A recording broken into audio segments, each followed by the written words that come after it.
Chapter 13. Of Experience. There is no desire more natural than that of knowledge. We try all ways that can lead us to it. Where reason is wanting, we therein employ experience. Per varios usus artem experientia fecit, exemplo monstranti viam. By various trials experience created art, example shewing the way 1286. Which is a means much more weak and cheap. But truth is so great a thing that we ought not to disdain any mediation that will guide us to it. Reason has so many forms that we know not to which to take, experience has no fewer.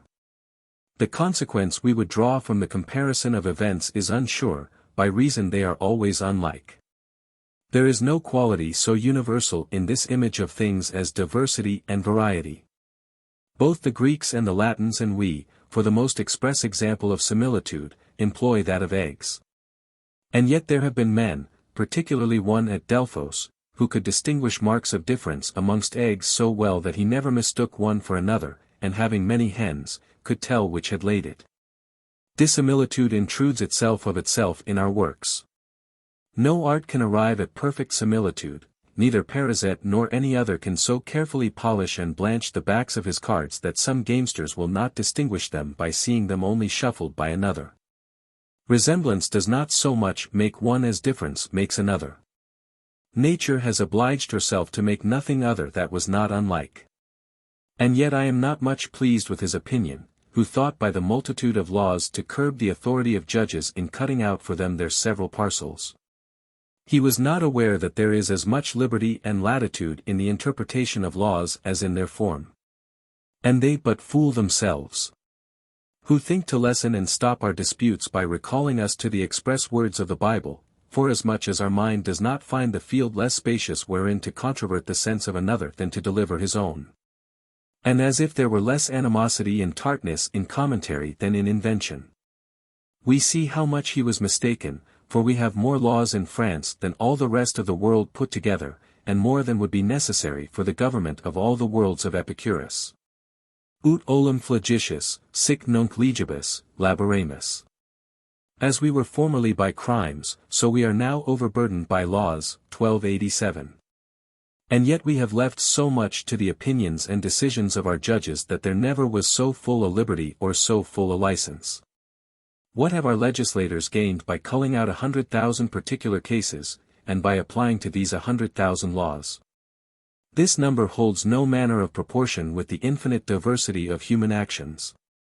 The multiplication of our inventions will never arrive at the variety of examples. Add to these 100 times as many more, it will still not happen that, of events to come, there shall one be found that, in this vast number of millions of events so chosen and recorded, shall so tally with any other one. And be so exactly coupled and matched with it that there will not remain some circumstance and diversity which will require a diverse judgment. There is little relation betwixt our actions, which are in perpetual mutation, and fixed and immutable laws. The most to be desired are those that are the most rare, the most simple and general. And I am even of opinion that we had better have none at all than to have them in so prodigious a number as we have. Nature always gives them better and happier than those we make ourselves. Witness the picture of the golden age of the poets and the state wherein we see nations live who have no other. Some there are, who for their only judge take the first passer-by that travels along their mountains, to determine their cause. And others who, on their market day, choose out some one amongst them upon the spot to decide their controversies. What danger would there be that the wisest amongst us should so determine ours, according to occurrences and at sight, without obligation of example and consequence? For every foot its own shoe. King Ferdinand, sending colonies to the Indies, wisely provided that they should not carry along with them any students of jurisprudence, for fear lest suits should get footing in that new world, as being a science in its own nature. Breeder of altercation and division. Judging with Plato, that lawyers and physicians are bad institutions of a country. Whence does it come to pass that our common language, so easy for all other uses, becomes obscure and unintelligible in wills and contracts? And that he who so clearly expresses himself in whatever else he speaks or writes, cannot find in these any way of declaring himself that does not fall into doubt and contradiction.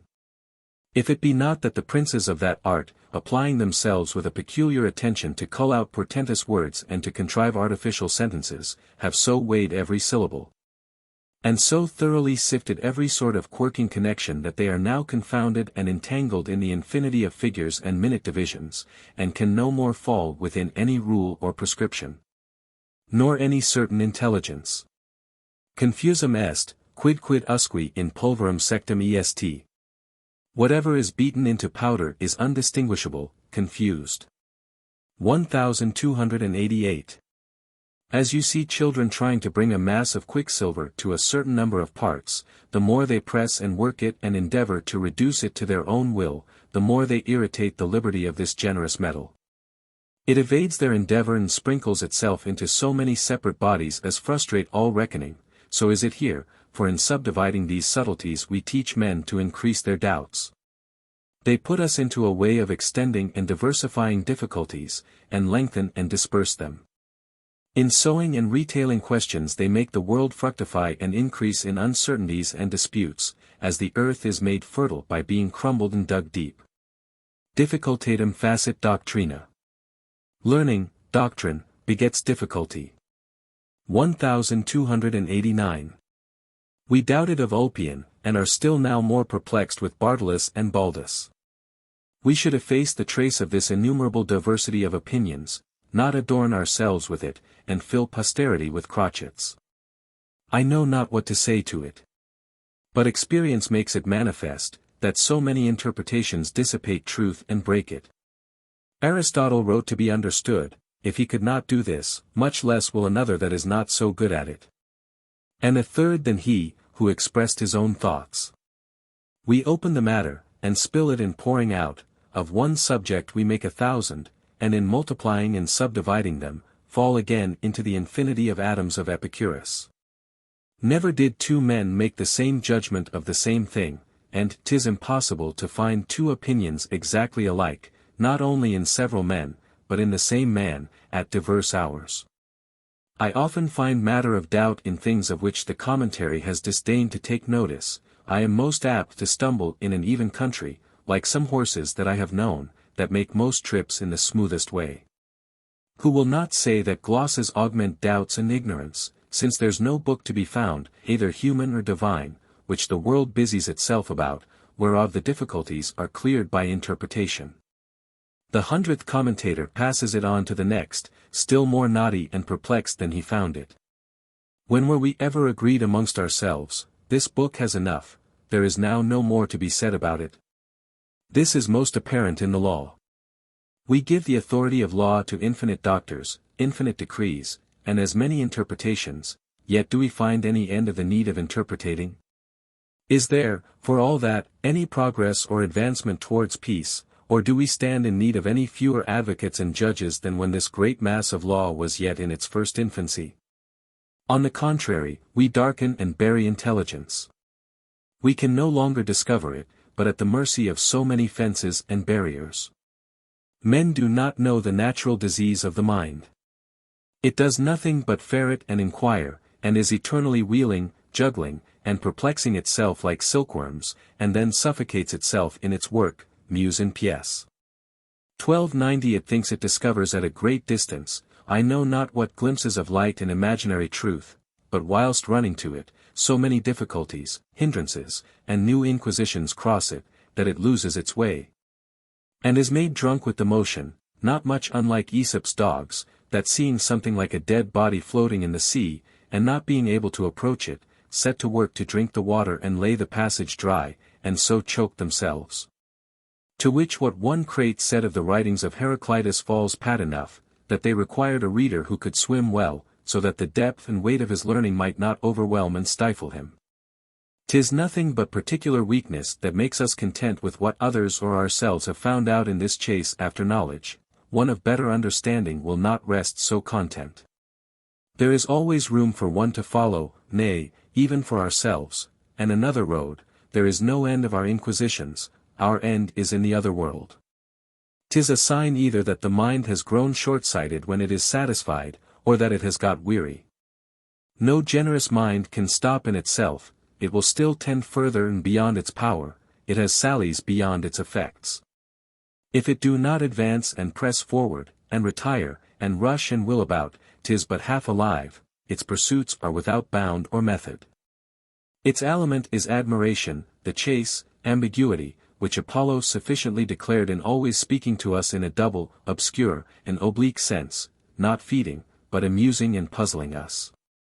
'Tis an irregular and perpetual motion, without model and without aim, its inventions heat, pursue, and interproduce one another. Estienne de la Boétie. Thus translated by Cotton. So in a running stream one wave we see. After another roll incessantly. And as they glide, each does successively pursue the other, each the other fly.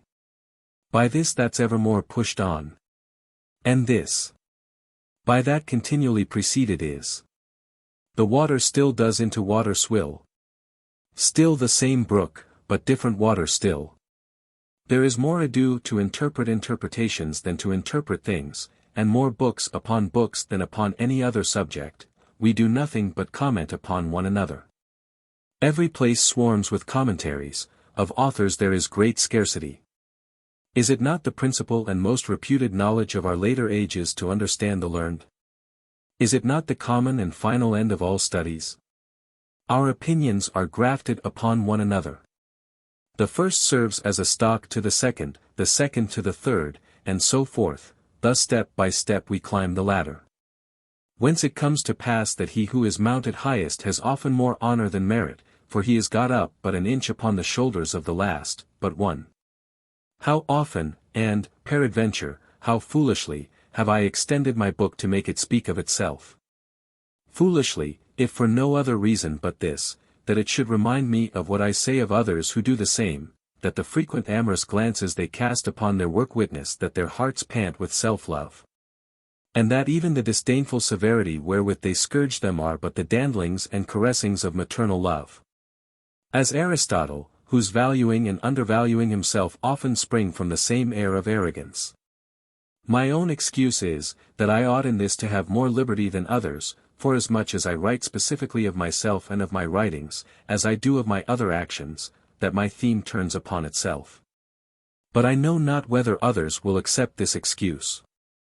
I observed in Germany that Luther has left as many divisions and disputes about the doubt of his opinions, and more, than he himself raised upon the Holy Scriptures. Our contest is verbal, I ask what nature is, what pleasure, circle, and substitution are. The question is about words, and is answered accordingly. A stone is a body, but if a man should further urge, and what is a body? Substance. And what is substance, and so on, he would drive the respondent to the end of his cale pin. 1291. We exchange one word for another, and often for one less understood. I better know what man is than I know what animal is, or mortal, or rational. To satisfy one doubt, they give me three, 'tis the Hydra's head. Socrates asked Menon, what virtue was. There is, says Menon, the virtue of a man and of a woman, of a magistrate and of a private person, of an old man and of a child. Very fine, cried Socrates, we were in quest of one virtue, and thou hast brought us a whole swarm. We put one question, and they return us a whole hive. As no event, no face, entirely resembles another, so do they not entirely differ, an ingenious mixture of nature. If our faces were not alike, we could not distinguish man from beast. If they were not unlike, we could not distinguish one man from another, all things hold by some similitude. Every example halts, and the relation which is drawn from experience is always faulty and imperfect. Comparisons are ever coupled at one end or other, so do the laws serve, and are fitted to every one of our affairs, by some wrested, biased, and forced interpretation. Since the ethic laws, that concern the particular duty of every one in himself, are so hard to be framed, as we see they are, 'tis no wonder if those which govern so many particulars are much more so. Do but consider the form of this justice that governs us, 'tis a true testimony of human weakness, so full is it of error and contradiction. What we find to be favor and severity in justice, and we find so much of them both, that I know not whether the medium is as often met with our sickly and unjust members of the very body and essence of justice. Some country people have just brought me news in great haste, that they presently left in a forest of mine a man with 100 wounds upon him, who was yet breathing, and begged of them water for pity's sake, and help to carry him to some place of relief. They tell me they durst not go near him, but have run away, lest the officers of justice should catch them there. And as happens to those who are found near a murdered person, they should be called in question about this accident, to their utter ruin, having neither money nor friends to defend their innocence. What could I have said to these people? 'Tis certain that this office of humanity would have brought them into trouble. How many innocent people have we known that have been punished, and this without the judge's fault, and how many that have not arrived at our knowledge? This happened in my time. Certain men were condemned to die for a murder committed, their sentence, if not pronounced, at least determined and concluded on. The judges, just in the nick, are informed by the officers of an inferior court hard by, that they have some men in custody, who have directly confessed the murder, and made an indubitable discovery of all the particulars of the fact.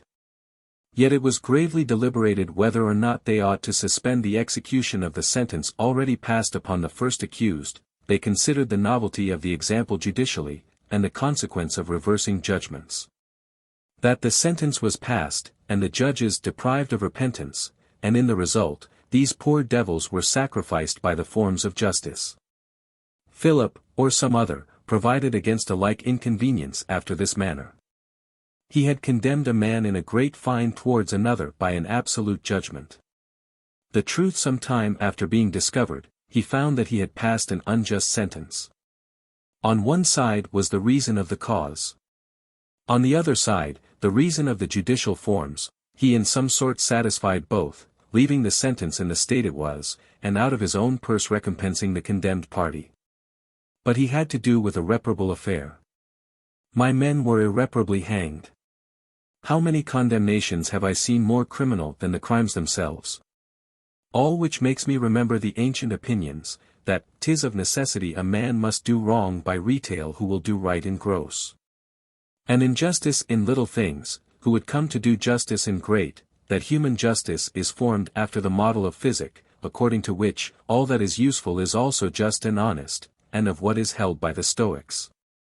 That nature herself proceeds contrary to justice in most of her works, and of what is received by the Cyrenaics, that there is nothing just of itself, but that customs and laws make justice, and what the Theodorians held that theft, sacrilege, and all sorts of uncleanness, are just in a sage, if he knows them to be profitable to him.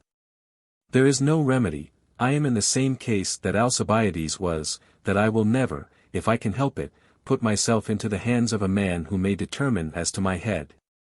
Where my life and honor shall more depend upon the skill and diligence of my attorney than on my own innocence.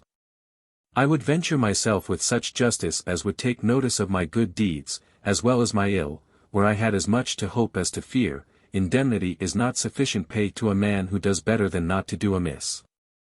Our justice presents to us but one hand, and that the left hand, too, let him be who he may, he shall be sure to come off with loss.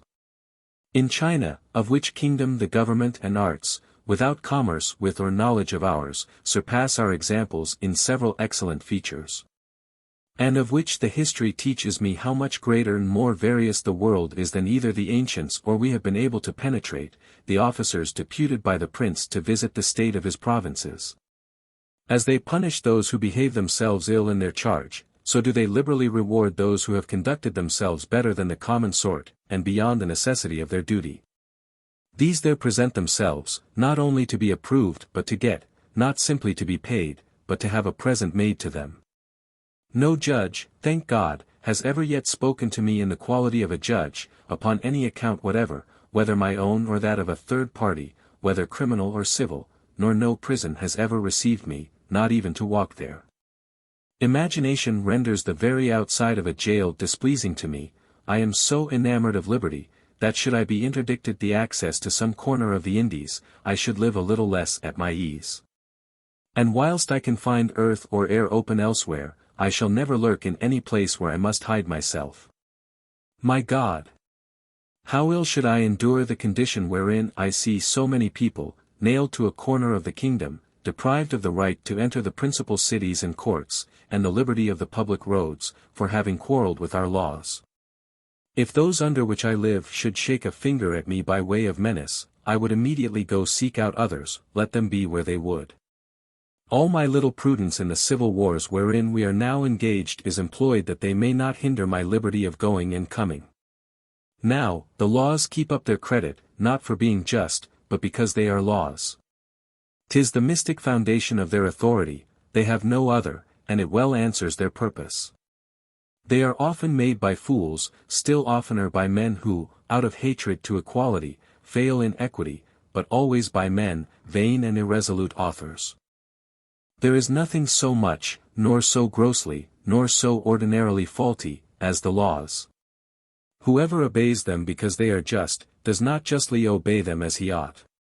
Our French laws, by their irregularity and deformity, lend, in some sort, a helping hand to the disorder and corruption that all manifest in their dispensation and execution. The command is so perplexed and inconstant, that it in some sort excuses alike disobedience and defect in the interpretation, the administration and the observation of it. What fruit then soever we may extract from experience, that will little advantage our institution, which we draw from foreign examples, if we make so little profit of that we have of our own, which is more familiar to us, and, doubtless, sufficient to instruct us in that whereof we have need. I study myself more than any other subject. 'Tis my metaphysic, my physic. Cos Deus hanc mundi temperet arte domum, qua venit exoriens, qua deficit, unde coactus cornibus in plenum menstrual luna redit unde celo superant vendi, quid flammini captet juris, etiam nubes unde perennis aqua. Sit ventura dies mundi quae subruit arses. What god may govern with skill this dwelling of the world? Whence rises the monthly moon, whither wanes she? How is it that her horns are contracted and reopen? Whence do winds prevail on the main? What does the east wind court with its blasts? And whence are the clouds perpetually supplied with water? Is a day to come which may undermine the world? 1292. Quirite, quos agitat mundi labor. Ask whom the cares of the world trouble. 1293. In this universality, I suffer myself to be ignorantly and negligently led by the general law of the world. I shall know it well enough when I feel it, my learning cannot make it alter its course. It will not change itself for me, 'tis folly to hope it, and a greater folly to concern one's self about it, seeing it is necessarily alike public and common. The goodness and capacity of the governor ought absolutely to discharge us of all care of the government. Philosophical inquisitions and contemplations serve for no other use but to increase our curiosity. The philosophers, with great reason, send us back to the rules of nature, but they have nothing to do with so sublime a knowledge. They falsify them, and present us her face painted with too high and too adulterate a complexion, whence spring so many different pictures of so uniform a subject. As she has given us feet to walk with, so has she given us prudence to guide us in life, not so ingenious, robust and pompous a prudence as that of their invention, but yet one that is easy, quiet, and salutary, and that very well performs what the other promises, in him who has the good luck to know how to employ it sincerely and regularly, that is to say, according to nature. The most simply to commit one's self to nature is to do it most wisely. Oh, what a soft, easy, and wholesome pillow is ignorance and incuriosity, whereon to repose a well-ordered head. I had rather understand myself well in myself, than in Cicero. Of the experience I have of myself, I find enough to make me wise. If I were but a good scholar, whoever will call to mind the excess of his past anger, and to what a degree that fever transported him, will see the deformity of this passion better than in Aristotle, and conceive a more just hatred against it. Whoever will remember the ills he has undergone, those that have threatened him, and the light occasions that have removed him from one state to another, will by that prepare himself for future changes, and the knowledge of his condition. The life of Caesar has no greater example for us than our own, though popular and of command, 'tis still a life subject to all human accidents. Let us but listen to it, we apply to ourselves all whereof we have principal need. Whoever shall call to memory how many and many times he has been mistaken in his own judgment, is he not a great fool if he does not ever after suspect it? When I find myself convinced, by the reason of another, of a false opinion, I do not so much learn what he has said to me that is new and the particular ignorance, that would be no great acquisition, as, in general, I learn my own debility and the treachery of my understanding, whence I extract the reformation of the whole mass. In all my other errors I do the same, and find from this rule great utility to life. I regard not the species and individual as a stone that I have stumbled at, I learn to suspect my steps throughout, and am careful to place them right. To learn that a man has said or done a foolish thing is nothing, a man must learn that he is nothing but a fool, a much more ample and important instruction. The false steps that my memory has so often made, even then when it was most secure and confident of itself, are not idly thrown away, it vainly swears and assures me I shake my ears. The first opposition that is made to its testimony puts me into suspense, and I durst not rely upon it in anything of moment, nor warrant it in another person's concerns, and were it not that what I do for want of memory, others do more often for want of good faith, I should always, in matter of fact, rather choose to take the truth from another's mouth than from my own. If every one would pry into the effects and circumstances of the passions that sway him, as I have done into those which I am most subject to, he would see them coming, and would a little break their impetuosity and career. They do not always seize us on a sudden, there is threatening in degrees. Fluctus uti primo copit cum albuscere vento, politim sisi talit mare, ii altius undis erigit, ind immo consurgit ad ethera fundo. As with the first wind the sea begins to foam, and swells, thence higher swells, and higher raises the waves, till the ocean rises from its depths to the sky. 1294. Judgment holds in me a magisterial seat. At least it carefully endeavors to make it so, it leaves my appetites to take their own course, hatred and friendship, nay, even that I bear to myself, without change or corruption. If it cannot reform the other parts according to its own model, at least it suffers not itself to be corrupted by them, but plays its game apart. The advice to every one, to know themselves, should be of important effect, since that God of wisdom and light caused it to be written on the front of his temple, at Delphi, as comprehending all he had to advise us. Plato says also, that prudence is no other thing than the execution of this ordinance, and Socrates minutely verifies it in Xenophon. The difficulties and obscurity are not discerned in any science but by those who are got into it. For a certain degree of intelligence is required to be able to know that a man knows not, and we must push against a door to know whether it be bolted against us or no, whence this Platonic subtlety springs. That neither they who know are to inquire, forasmuch as they know, nor they who do not know, forasmuch as to inquire they must know what they inquire of. So in this, of knowing a man's self, that every man is seen so resolved and satisfied with himself, that every man thinks himself sufficiently intelligent, signifies that every one knows nothing about the matter. As Socrates gives Euthydemus to understand, I, who profess nothing else, therein find so infinite a depth and variety, that all the fruit I have reaped from my learning serves only to make me sensible how much I have to learn. To my weakness, so often confessed, I owe the propension I have to modesty, to the obedience of belief prescribed me, to a constant coldness and moderation of opinions, and a hatred of that troublesome and wrangling arrogance. Wholly believing and trusting in itself, the capital enemy of discipline and truth. Do but hear them domineer, the first fopperies they utter, 'tis in the style wherewith men establish religions and laws. Nihil est turpius, quam cognitione et perceptions assertionem approbationem preoccurrer. Nothing is worse than that assertion and decision should precede knowledge and perception. 1295. Aristarchus said that anciently there were scarce 7 sages to be found in the world, and in his time scarce so many fools. Have not we more reason than he to say so in this age of ours? Affirmation and obstinacy are express signs of want of wit. This fellow may have knocked his nose against the ground 100 times in a day, yet he will be at his ergos as resolute and sturdy as before. You would say he had had some new soul and vigor of understanding infused into him since, and that it happened to him, as to that ancient son of the earth, who took fresh courage and vigor by his fall. Quae cum tetigere parentum, jam defecta vigent renovata robor membra.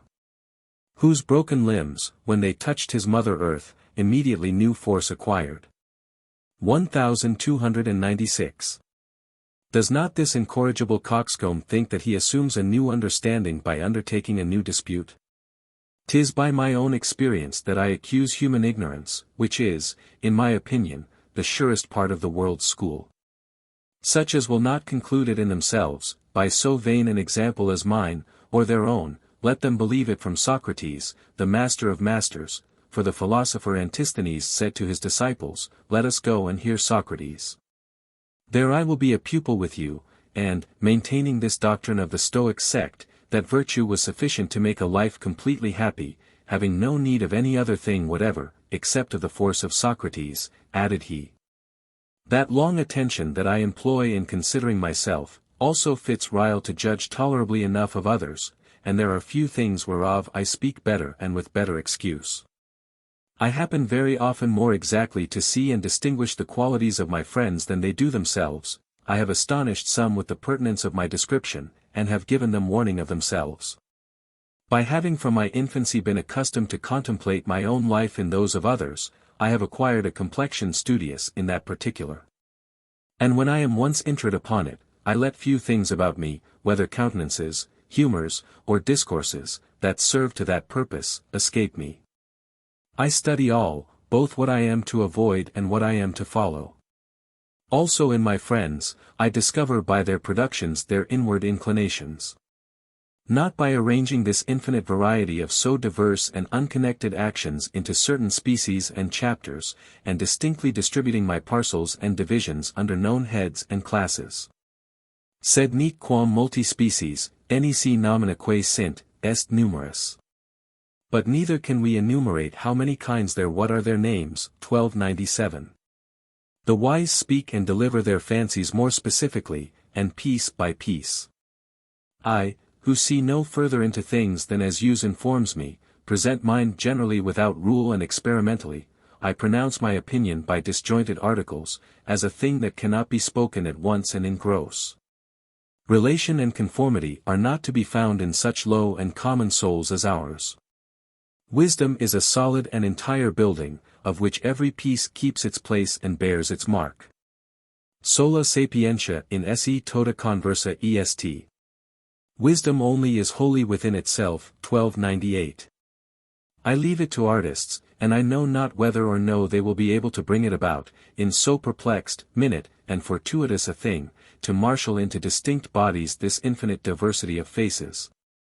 To settle our inconstancy, and set it in order.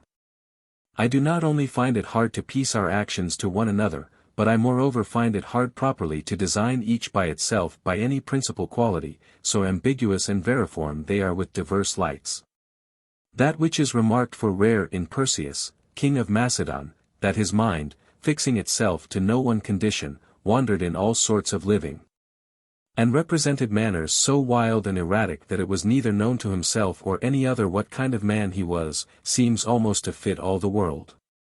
And, especially, I have seen another of his make, to whom I think this conclusion might more properly be applied, no moderate settledness, still running headlong from one extreme to another, upon occasions not to be guessed at. No line of path without traverse and wonderful contrariety, no one quality simple and unmixed, so that the best guess men can one day make will be, that he affected and studied to make himself known by being not to be known. A man had need of sound ears to hear himself frankly criticized, and as there are few who can endure to hear it without being nettled, those who hazard the undertaking it to us manifest a singular effect of friendship. For 'tis to love sincerely indeed, to venture to wound and offend us, for our own good. I think it harsh to judge a man whose ill qualities are more than his good ones. Plato requires 3 things in him who will examine the soul of another: knowledge, benevolence, boldness. I was sometimes asked, what I should have thought myself fit for, had any one designed to make use of me, while I was of suitable years. Dum melior vires sanguis dabit. Aemula nectum temporibus geminis canebat sparsa senectus.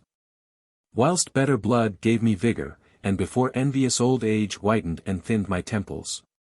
1299. For nothing, said I, and I willingly excuse myself from knowing anything which enslaves me to others. But I had told the truth to my master, and had regulated his manners, if he had so pleased, not in gross, by scholastic lessons, which I understand not, and from which I see no true reformation spring in those that do. But by observing them by leisure, at all opportunities, and simply and naturally judging them as an eyewitness, distinctly one by one, giving him to understand upon what terms he was in the common opinion, in opposition to his flatterers. There is none of us who would not be worse than kings, if so continually corrupted as they are with that sort of canaille. How, if Alexander, that great king and philosopher, cannot defend himself from them? I should have had fidelity, judgment, and freedom enough for that purpose. It would be a nameless office, otherwise it would lose its grace and its effect, and 'tis a part that is not indifferently fit for all men. For truth itself has not the privilege to be spoken at all times and indiscriminately, its use, noble as it is, has its circumspections and limits. It often falls out, as the world goes, that a man lets it slip into the ear of a prince, not only to no purpose, but moreover injuriously and unjustly. And no man shall make me believe that a virtuous remonstrance may not be viciously applied, and that the interest of the substance is not often to give way to that of the form. For such a purpose, I would have a man who is content with his own fortune. Quat sit, esse velit, nihilque malit. Who is pleased with what he is and desires nothing further. 1300. And of moderate station. Forasmuch as, on the one hand, he would not be afraid to touch his master's heart to the quick, for fear by that means of losing his preferment, and, on the other hand, being of no high quality. He would have more easy communication with all sorts of people. I would have this office limited to only one person, for to allow the privilege of his liberty and privacy to many, would beget an inconvenient irreverence, and of that one, I would above all things require the fidelity of silence. A king is not to be believed when he brags of his constancy in standing the shock of the enemy for his glory, if for his profit and amendment he cannot stand the liberty of a friend's advice, which has no other power but to pinch his ear. The remainder of its effect being still in his own hands. Now, there is no condition of men whatever who stand in so great need of true and free advice and warning, as they do, they sustain a public life, and have to satisfy the opinion of so many spectators, that, as those about them conceal from them whatever should divert them from their own way, they insensibly find themselves involved in the hatred and detestation of their people. Often upon occasions which they might have avoided without any prejudice even of their pleasures themselves, had they been advised and set right in time. Their favorites commonly have more regard to themselves than to their master. And indeed it answers with them, forasmuch as, in truth, most offices of real friendship, when applied to the sovereign, are under a rude and dangerous hazard, so that therein there is great need, not only of very great affection and freedom, but of courage too. In fine, all this hodgepodge which I scribble here, is nothing but a register of the essays of my own life, which, for the internal soundness, is exemplary enough to take instruction against the grain. But as to bodily health, no man can furnish out more profitable experience than I, who present it pure, and no way corrupted and changed by art or opinion. Experience is properly upon its own dunghill in the subject of physic, where reason wholly gives it place. Tiberius said that whoever had lived 20 years ought to be responsible to himself for all things that were hurtful or wholesome to him, and know how to order himself without physic.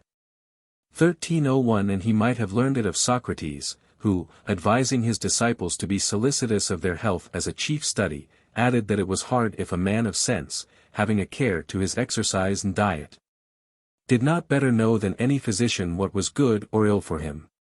And physic itself professes always to have experience for the test of its operations, so Plato had reason to say that, to be a right physician, it would be necessary that he who would become such should first himself have passed through all the diseases he pretends to cure, and through all the accidents and circumstances whereof he is to judge. 'Tis but reason they should get the pox, if they will know how to cure it. For my part, I should put myself into such hands. The others but guide us, like him who paints seas and rocks and ports sitting at table, and there makes the model of a ship sailing in all security, but put him to the work itself, he knows not at which end to begin. They make such a description of our maladies as a town crier does of a lost horse or dog, such a color, such a height, such an ear, but bring it to him and he knows it not, for all that. If physic should one day give me some good and visible relief, then truly I will cry out in good earnest. Candem efficaci do manus scientiae. Show me an efficacious science, and I will take it by the hand. 1302. The arts that promise to keep our bodies and souls in health promise a great deal, but, withal, there are none that less keep their promise. And, in our time, those who make profession of these arts amongst us, less manifest the effects than any other sort of men. One may say of them, at the most, that they sell medicinal drugs, but that they are physicians, a man cannot say. 1303. I have lived long enough to be able to give an account of the custom that has carried me so far. For him who has a mind to try it, as his taster, I have made the experiment. Here are some of the articles, as my memory shall supply me with them. I have no custom that has not varied according to circumstances, but I only record those that I have been best acquainted with, and that hitherto have had the greatest possession of me. My form of life is the same in sickness as in health. The same bed, the same hours, the same meat, and even the same drink, serve me in both conditions alike. I add nothing to them but the moderation of more or less, according to my strength and appetite. My health is to maintain my wonted state without disturbance. I see that sickness puts me off it on one side, and if I will be ruled by the physicians, they will put me off on the other, so that by fortune and by art I am out of my way. I believe nothing more certainly than this, that I cannot be hurt by the use of things to which I have been so long accustomed.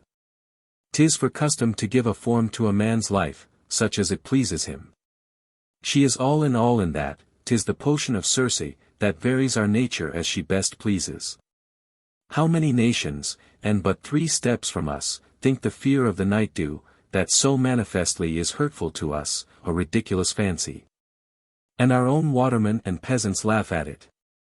You make a German sick if you lay him upon a mattress, as you do an Italian if you lay him on a feather bed, and a Frenchman, if without curtains or fire. A Spanish stomach cannot hold out to eat as we can, nor ours to drink like the Swiss.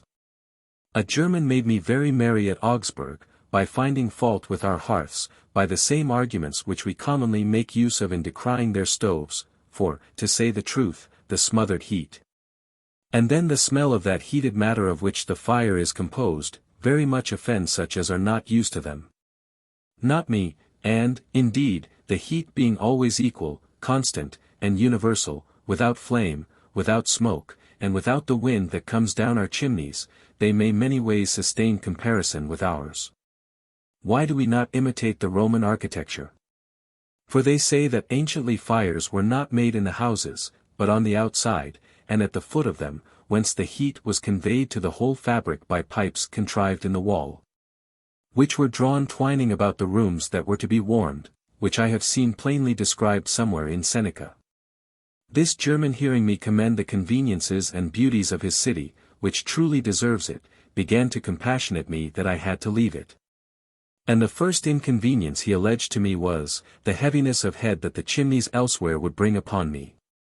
He had heard some one make this complaint, and fixed it upon us, being by custom deprived of the means of perceiving it at home. All heat that comes from the fire weakens and dulls me. Idleness said that fire was the best condiment of life. I rather choose any other way of making myself warm. We are afraid to drink our wines, when toward the bottom of the cask. In Portugal those fumes are reputed delicious, and it is the beverage of princes. In short, every nation has many customs and usages that are not only unknown to other nations, but savage and miraculous in their sight. What should we do with those people who admit of no evidence that is not in print, who believe not men if they are not in a book, nor truth if it be not of competent age? We dignify our fopperies when we commit them to the press, 'tis of a great deal more weight to say, I have read such a thing, than if you only say, I have heard such a thing. But I, who no more disbelieve a man's mouth than his pen, and who know that men write as indiscreetly as they speak, and who look upon this age as one that is past, as soon quote a friend as Aulus Gellius or Macrobius. And what I have seen, as what they have written. And, as 'tis held of virtue, that it is not greater for having continued longer, so do I hold of truth, that for being older it is none the wiser. I often say, that it is mere folly that makes us run after foreign and scholastic examples, their fertility is the same now that it was in the time of Homer and Plato. But is it not that we seek more honor from the quotation, than from the truth of the matter in hand? As if it were more to the purpose to borrow our proofs from the shops of Vascosan or Plantin, than from what is to be seen in our own village. Or else, indeed, that we have not the wit to cull out and make useful what we see before us, and to judge of it clearly enough to draw it into example, for if we say that we want authority to give faith to our testimony, we speak from the purpose. Forasmuch as, in my opinion, of the most ordinary, common, and known things, could we but find out their light, the greatest miracles of nature might be formed, and the most wonderful examples, especially upon the subject of human actions. Now, upon this subject, setting aside the examples I have gathered from books, and what Aristotle says of Andron the Argian, that he travelled over the arid sands of Libya without drinking, a gentleman who has very well behaved himself in several employments, said, in a place where I was, that he had ridden from Madrid to Lisbon, in the heat of summer, without any drink at all.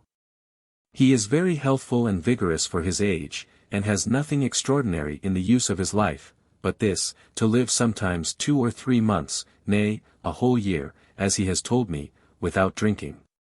He is sometimes thirsty, but he lets it pass over, and he holds that it is an appetite which easily goes off of itself, and he drinks more out of caprice than either for need or pleasure.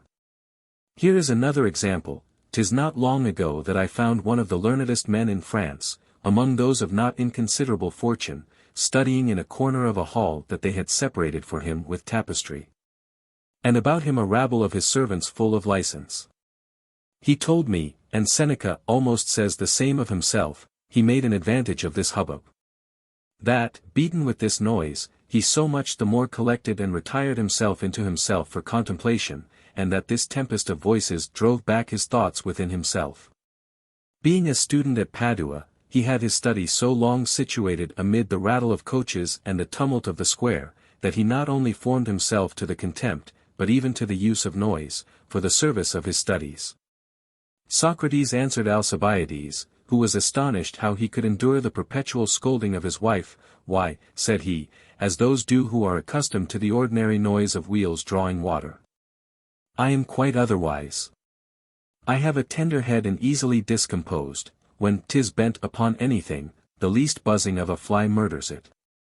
Seneca in his youth having warmly espoused the example of Sextius, of eating nothing that had died, for a whole year dispensed with such food, and, as he said, with pleasure. And discontinued it that he might not be suspected of taking up this rule from some new religion by which it was prescribed, he adopted, in like manner, from the precepts of Attalus accustomed not to lie upon any sort of bedding that gave way under his weight, and, even to his old age, made use of such as would not yield to any pressure. What the usage of his time made him account roughness, that of ours makes us look upon as effeminacy. Do but observe the difference betwixt the way of living of my laborers and my own. The Scythians and Indians have nothing more remote both from my capacity and my form. I have picked up charity boys to serve me, who soon after have quitted both my kitchen and livery, only that they might return to their former course of life. And I found one afterwards, picking mussels out of the sewer for his dinner, whom I could neither by entreaties nor threats reclaim from the sweetness he found in indigence. Beggars have their magnificences and delights, as well as the rich, and, 'tis said, their dignities and polities. These are the effects of custom. She can mold us, not only into what form she pleases, the sages say we ought to apply ourselves to the best, which she will soon make easy to us, but also to change and variation, which is the most noble and most useful instruction of all she teaches us. The best of my bodily conditions is that I am flexible and not very obstinate. I have inclinations more my own and ordinary, and more agreeable than others, but I am diverted from them with very little ado, and easily slip into a contrary course. A young man ought to cross his own rules, to awaken his vigor and to keep it from growing faint and rusty, and there is no course of life so weak and sottish as that which is carried on by rule and discipline. Ad primum lapidem vectari cum placet, ora summiter ex libro, si pruit frictus ocelli angulus, inspecta genesi, caleria querit. When he is pleased to have himself carried to the first milestone, the hour is chosen from the almanac. If he but rub the corner of his eye, his horoscope having been examined, he seeks the aid of salves, 1304. He shall often throw himself even into excesses, if he will take my advice. Otherwise the least debauch will destroy him, and render him troublesome and disagreeable in company. The worst quality in a well-bred man is over-fastidiousness, and an obligation to a certain particular way. And it is particular, if not pliable and supple. It is a kind of reproach, not to be able, or not to dare, to do what we see those about us do, let such as these stop at home. It is in every man unbecoming, but in a soldier vicious and intolerable, who, as Philip Seaman said, ought to accustom himself to every variety and inequality of life. Though I have been brought up, as much as was possible, to liberty and independence, yet so it is that, growing old, and having by indifference more settled upon certain forms, my age is now past instruction, and has henceforward nothing to do but to keep itself up as well as it can. Custom has already, ere I was aware, so imprinted its character in me in certain things, that I look upon it as a kind of excess to leave them off. And, without a force upon myself, cannot sleep in the daytime, nor eat between meals, nor breakfast, nor go to bed, without a great interval betwixt eating and sleeping, as of 3 hours after supper. Nor get children but before I sleep, nor get them standing, nor endure my own sweat, nor quench my thirst either with pure water or pure wine, nor keep my head long bare, nor cut my hair after dinner. And I should be as uneasy without my gloves as without my shirt, or without washing when I rise from table or out of my bed, and I could not lie without a canopy and curtains, as if they were essential things. I could dine without a tablecloth, but without a clean napkin, after the German fashion, very incommodiously. I foul them more than the Germans or Italians do, and make but little use either of spoon or fork. I complain that they did not keep up the fashion, begun after the example of kings, to change our napkin at every service, as they do our plate. We are told of that laborious soldier Marius that, growing old, he became nice in his drink, and never drank but out of a particular cup of his own. I, in like manner, have suffered myself to fancy a certain form of glasses, and not willingly to drink in common glasses, no more than from a strange common hand. All metal offends me in comparison of a clear and transparent matter. Let my eyes taste, too, according to their capacity. I owe several other such niceties to custom. Nature has also, on the other side, helped me to some of hers, as not to be able to endure more than 2 full meals in one day, without overcharging my stomach, nor a total abstinence from one of those meals without filling myself with wind, drying up my mouth, and dulling my appetite. The finding great inconvenience from overmuch evening air. For of late years, in night marches, which often happen to be all night long, after 5 or 6 hours my stomach begins to be queasy, with a violent pain in my head, so that I always vomit before the day can break. When the others go to breakfast, I go to sleep, and when I rise, I am as brisk and gay as before. I had always been told that the night dew never rises but in the beginning of the night. But for some years past, long and familiar intercourse with a lord, possessed with the opinion that the night dew is more sharp and dangerous about the declining of the sun, an hour or 2 before it sets, which he carefully avoids, and despises that of the night, he almost impressed upon me, not so much his reasoning as his experiences. What, shall mere doubt and inquiry strike our imagination, so as to change us? Such as absolutely and on a sudden give way to these propensions, draw total destruction upon themselves. I am sorry for several gentlemen who, through the folly of their physicians, have in their youth and health wholly shut themselves up, it were better to endure a cough, than, by disuse, for ever to lose the commerce of common life in things of so great utility. Malignant science, to interdict us the most pleasant hours of the day. Let us keep our possession to the last. For the most part, a man hardens himself by being obstinate, and corrects his constitution, as Caesar did the falling sickness, by dint of contempt. A man should addict himself to the best rules, but not enslave himself to them, except to such, if there be any such, where obligation and servitude are of profit. Both kings and philosophers go to stool, and ladies too. Public lives are bound to ceremony, mine, that is obscure and private, enjoys all natural dispensation. Soldier and Gascon are also qualities a little subject to indiscretion. Wherefore I shall say of this act of relieving nature, that it is desirable to refer it to certain prescribed and nocturnal hours, and compel one's self to this by custom, as I have done. But not to subject one's self, as I have done in my declining years, to a particular convenience of place and seat for that purpose, and make it troublesome by long sitting. And yet, in the fouler offices, is it not in some measure excusable to require more care and cleanliness? Nadet homo mundum et elegans animal est. Man is by nature a clean and delicate creature. 1305. Of all the actions of nature, I am the most impatient of being interrupted in that. I have seen many soldiers troubled with the unruliness of their bellies. Whereas mine and I never fail of our punctual assignation, which is at leaping out of bed, if some indispensable business or sickness does not molest us. I think then, as I said before, that sick men cannot better place themselves anywhere in more safety, than in sitting still in that course of life wherein they have been bred and trained up. Change, be it what it will, distempers and puts one out. Do you believe that chestnuts can hurt a Perigordin or a Lucchese, or milk and cheese the mountain people? We enjoin them not only a new, but a contrary, method of life, a change that the healthful cannot endure. Prescribe water to a Breton of 70, shut a seaman up in a stove, forbid a Basque footman to walk, you will deprive them of motion, and in the end of air and light. And vivere tanti est. Cogimur assutis animum suspendere rebus, ac, uti vivamus, vivere decimus. Hos superes rear, cabus eti spirabilis air et lux, qua regimur, redditor ipsa gravis. Is life worth so much? We are compelled to withhold the mind from things to which we are accustomed, and, that we may live, we cease to live.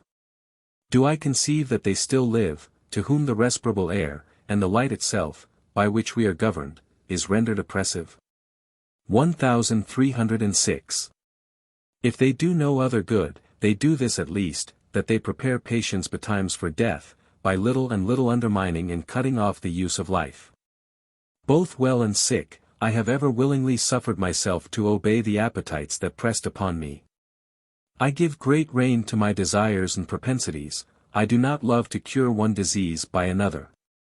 I hate remedies that are more troublesome than the disease itself. To be subject to the colic and subject to abstain from eating oysters are two evils instead of one, the disease torments us on the one side, and the remedy on the other.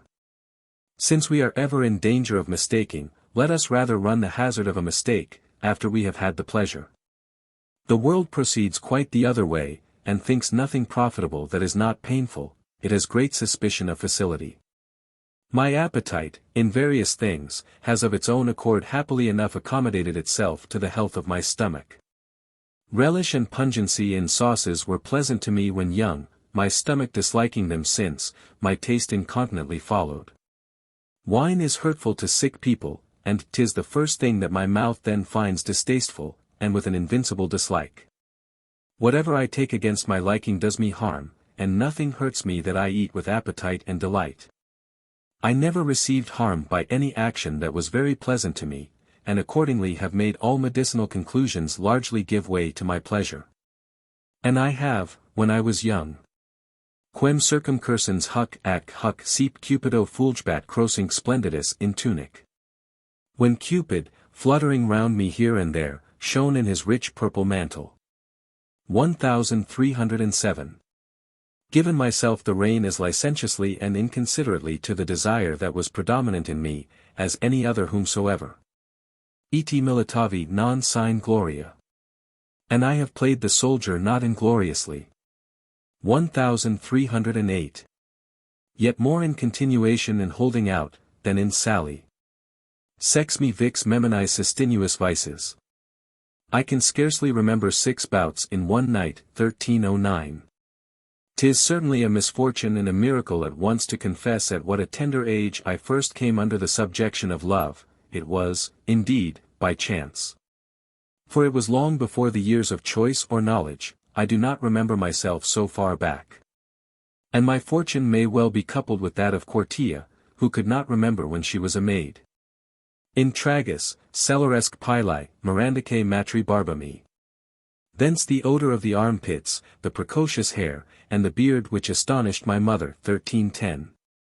Physicians modify their rules according to the violent longings that happen to sick persons, ordinarily with good success. This great desire cannot be imagined so strange and vicious, but that nature must have a hand in it.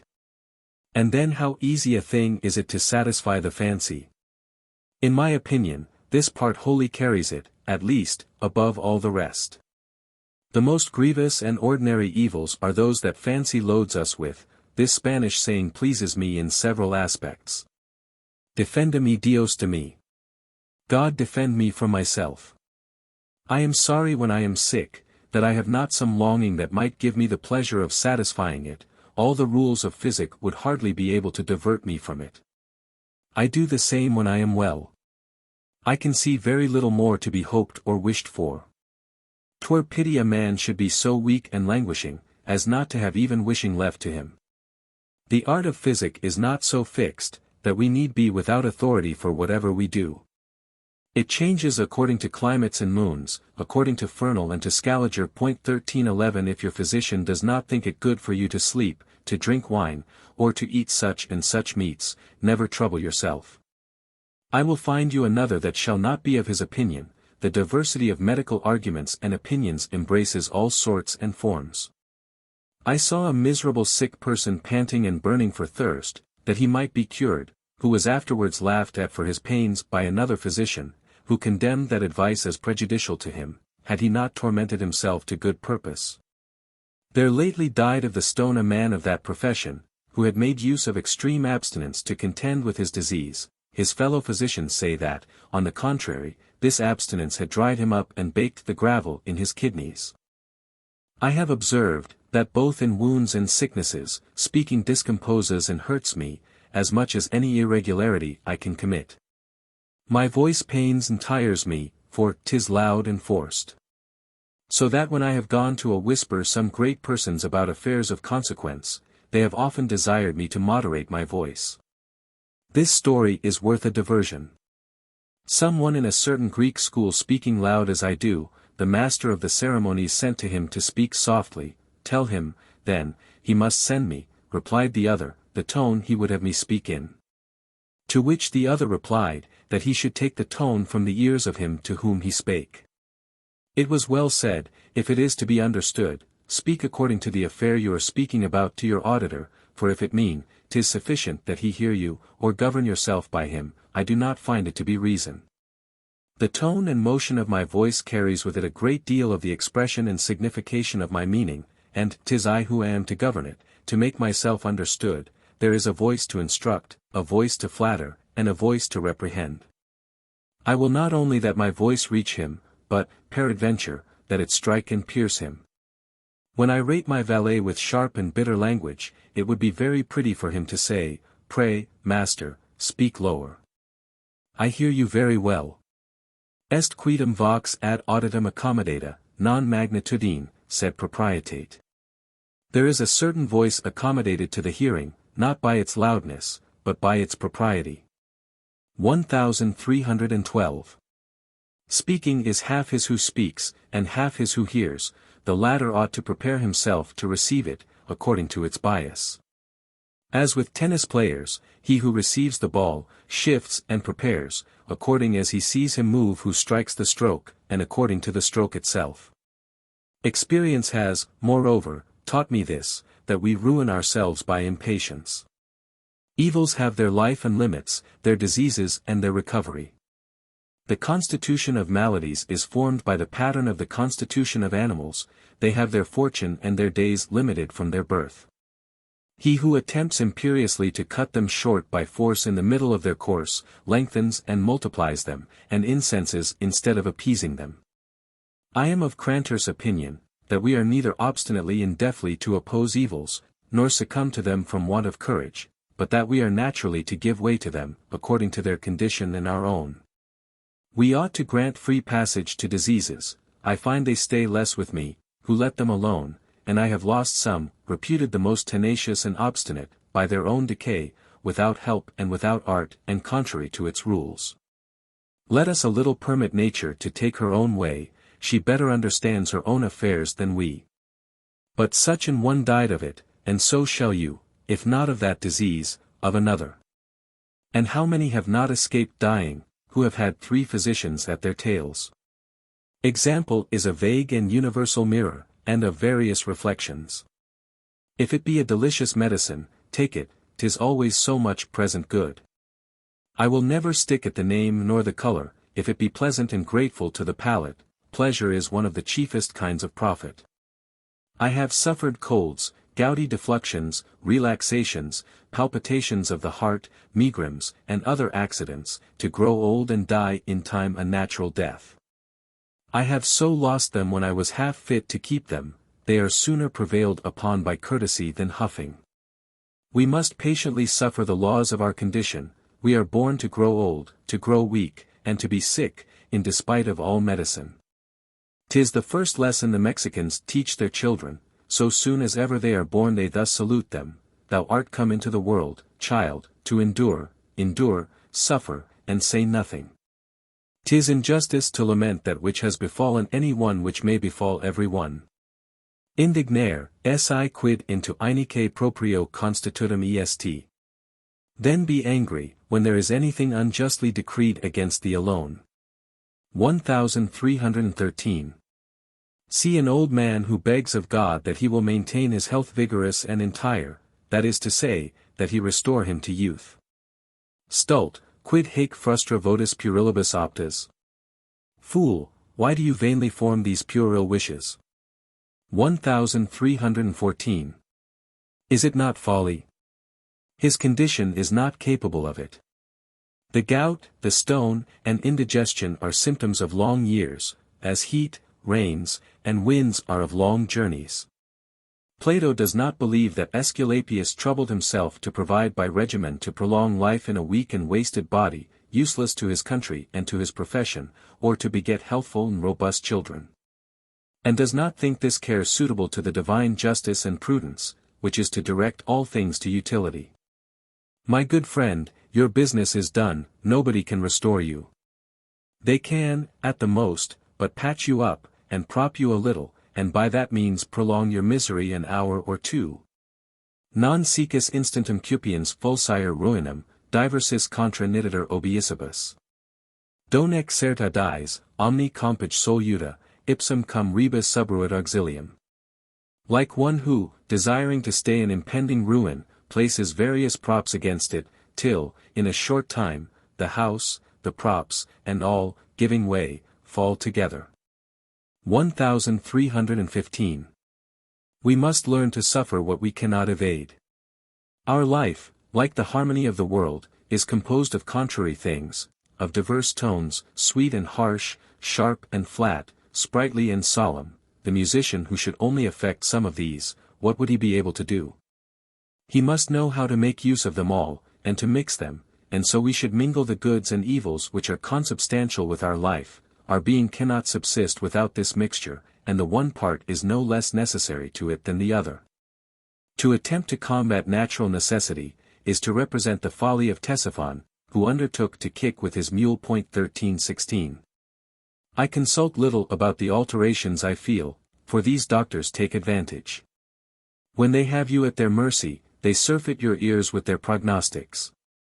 And formerly surprising me, weakened with sickness, injuriously handled me with their dogmas and magisterial fopperies, one while menacing me with great pains, and another with approaching death. Hereby I was indeed moved and shaken, but not subdued nor jostled from my place, and though my judgment was neither altered nor distracted, yet it was at least disturbed. 'Tis always agitation in combat. Now, I use my imagination as gently as I can, and would discharge it, if I could, of all trouble and contest. A man must assist, flatter, and deceive it, if he can. My mind is fit for that office. It needs no appearances throughout. Could it persuade as it preaches, it would successfully relieve me. Will you have an example? It tells me, that 'tis for my good to have the stone, that the structure of my age must naturally suffer some decay, and it is now time it should begin to disjoin and to confess a breach. 'Tis a common necessity, and there is nothing in it either miraculous or new. I therein pay what is due to old age, and I cannot expect a better bargain. That society ought to comfort me, being fallen into the most common infirmity of my age. I see everywhere men tormented with the same disease, and am honored by the fellowship, forasmuch as men of the best quality are most frequently afflicted with it. 'Tis a noble and dignified disease, that of such as are struck with it. Few have it to a less degree of pain.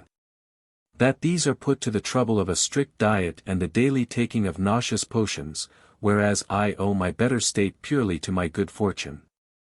For some ordinary broths of eringo or burstwort that I have twice or thrice taken to oblige the ladies, who, with greater kindness than my pain was sharp, would needs present me half of theirs, seem to me equally easy to take and fruitless in operation. The others have to pay 1,000 vows to Aesculapius, and as many crowns to their physicians, for the voiding a little gravel. Which I often do by the aid of nature. Even the decorum of my countenance is not disturbed in company. And I can hold my water 10 hours, and as long as any man in health. The fear of this disease, says my mind, formerly affrighted thee, when it was unknown to thee.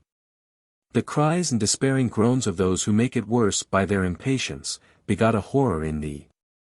'Tis an infirmity that punishes the members by which thou hast most offended. Thou art a conscientious fellow. Quae venit in dine pena, delenda venit. We are entitled to complain of a punishment that we have not deserved. 1317. Consider this chastisement. 'Tis very easy in comparison of others, and inflicted with a paternal tenderness. Do but observe how late it comes. It only seizes on and incommodes that part of thy life which is, one way and another, sterile and lost, having, as it were by composition, given time for the license and pleasures of thy youth. The fear and the compassion that the people have of this disease serve thee for matter of glory. A quality whereof if thou bast thy judgment purified, and that thy reason has somewhat cured it, thy friends notwithstanding, discern some tincture in thy complexion. 'Tis a pleasure to hear it said of oneself what strength of mind, what patience. Thou art seen to sweat with pain, to turn pale and red, to tremble, to vomit blood, to suffer strange contractions and convulsions, at times to let great tears drop from thine eyes, to urine thick, black, and dreadful water. Or to have it suppressed by some sharp and craggy stone, that cruelly pricks and tears the neck of the bladder, whilst all the while thou entertainest the company with an ordinary countenance. Droning by fits with thy people, making one in a continuous discourse, now and then making excuse for thy pain, and representing thy suffering less than it is. Dost thou call to mind the men of past times, who so greedily sought diseases to keep their virtue in breath and exercise? Put the case that nature sets thee on and impels thee to this glorious school, into which thou wouldst never have entered of thy own free will. If thou tellest me that it is a dangerous and mortal disease, what others are not so? For 'tis a physical cheat to expect any that they say do not go direct to death. What matters if they go thither by accident, or if they easily slide and slip into the path that leads us to it? But thou dost not die because thou art sick. Thou deest because thou art living. Death kills thee without the help of sickness, and sickness has deferred death in some, who have lived longer by reason that they thought themselves always dying. To which may be added, that as in wounds, so in diseases, some are medicinal and wholesome. The stone is often no less long-lived than you. We see men with whom it has continued from their infancy even to their extreme old age. And if they had not broken company, it would have been with them longer still. You more often kill it than it kills you. And though it should present to you the image of approaching death, were it not a good office to a man of such an age, to put him in mind of his end? And, which is worse, thou hast no longer anything that should make thee desire to be cured. Whether or no, common necessity will soon call thee away. Do but consider how skillfully and gently she puts thee out of concern with life, and weans thee from the world. Not forcing thee with a tyrannical subjection, like so many other infirmities which thou sayest old men afflicted withal, that hold them in continual torment, and keep them in perpetual and unintermitted weakness and pains. But by warnings and instructions at intervals, intermixing long pauses of repose, as it were to give thee opportunity to meditate and ruminate upon thy lesson, at thy own ease and leisure. To give thee means to judge aright, and to assume the resolution of a man of courage, it presents to thee the state of thy entire condition, both in good and evil. And one while a very cheerful and another an insupportable life, in one and the same day. If thou embracest not death, at least thou shakest hands with it once a month. Whence thou hast more cause to hope that it will one day surprise thee without menace. And that being so often conducted to the waterside, but still thinking thyself to be upon the accustomed terms, thou and thy confidence will at one time or another be unexpectedly wafted over. A man cannot reasonably complain of diseases that fairly divide the time with health. I am obliged to fortune for having so often assaulted me with the same sort of weapons. She forms and fashions me by use, hardens and habituates me, so that I can know within a little for how much I shall be quit. For one of natural memory, I make one of paper. And as any new symptom happens in my disease, I set it down, whence it falls out that, having now almost passed through all sorts of examples, if anything striking threatens me, turning over these little loose notes, as the Sibylline leaves, I never fail of finding matter of consolation from some favorable prognostic in my past experience. Custom also makes me hope better for the time to come, for, the conduct of this clearing out having so long continued, 'tis to be believed that nature will not alter her course, and that no other worse accident will happen than what I already feel. And besides, the condition of this disease is not unsuitable to my prompt and sudden complexion. When it assaults me gently, I am afraid, for 'tis then for a great while, but it has, naturally, brisk and vigorous excesses. It claws me to purpose for a day or two. My kidneys held out an age without alteration, and I have almost now lived another, since they changed their state. Evils have their periods, as well as benefits. Peradventure, the infirmity draws towards an end. Age weakens the heat of my stomach, and, its digestion being less perfect, sends this crude matter to my kidneys. Why, at a certain revolution, may not the heat of my kidneys be also abated, so that they can no more petrify my phlegm, and nature find out some other way of purgation? Years have evidently helped me to drain certain rooms. And why not these excrements which furnish matter for gravel? But is there anything delightful in comparison of this sudden change, when from an excessive pain, I come, by the voiding of a stone, to recover, as by a flash of lightning, the beautiful light of health, so free and full?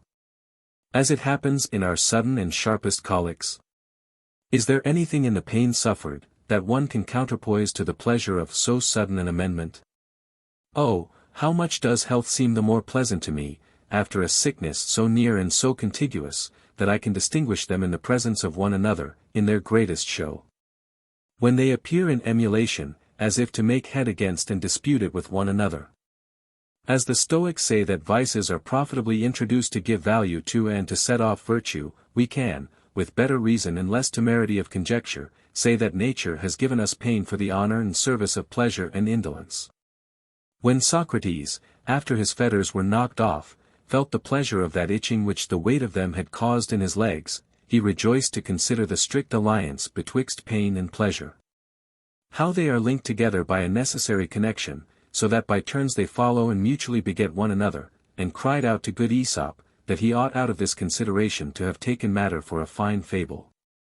The worst that I see in other diseases is, that they are not so grievous in their effect as they are in their issue. A man is a whole year in recovering, and all the while full of weakness and fear. There is so much hazard, and so many steps to arrive at safety, that there is no end on before they have unmuffled you of a kerchief, and then of a cap, before they allow you to walk abroad and take the air, to drink wine, to lie with your wife. To eat melons, 'tis odds you relapse into some new distemper.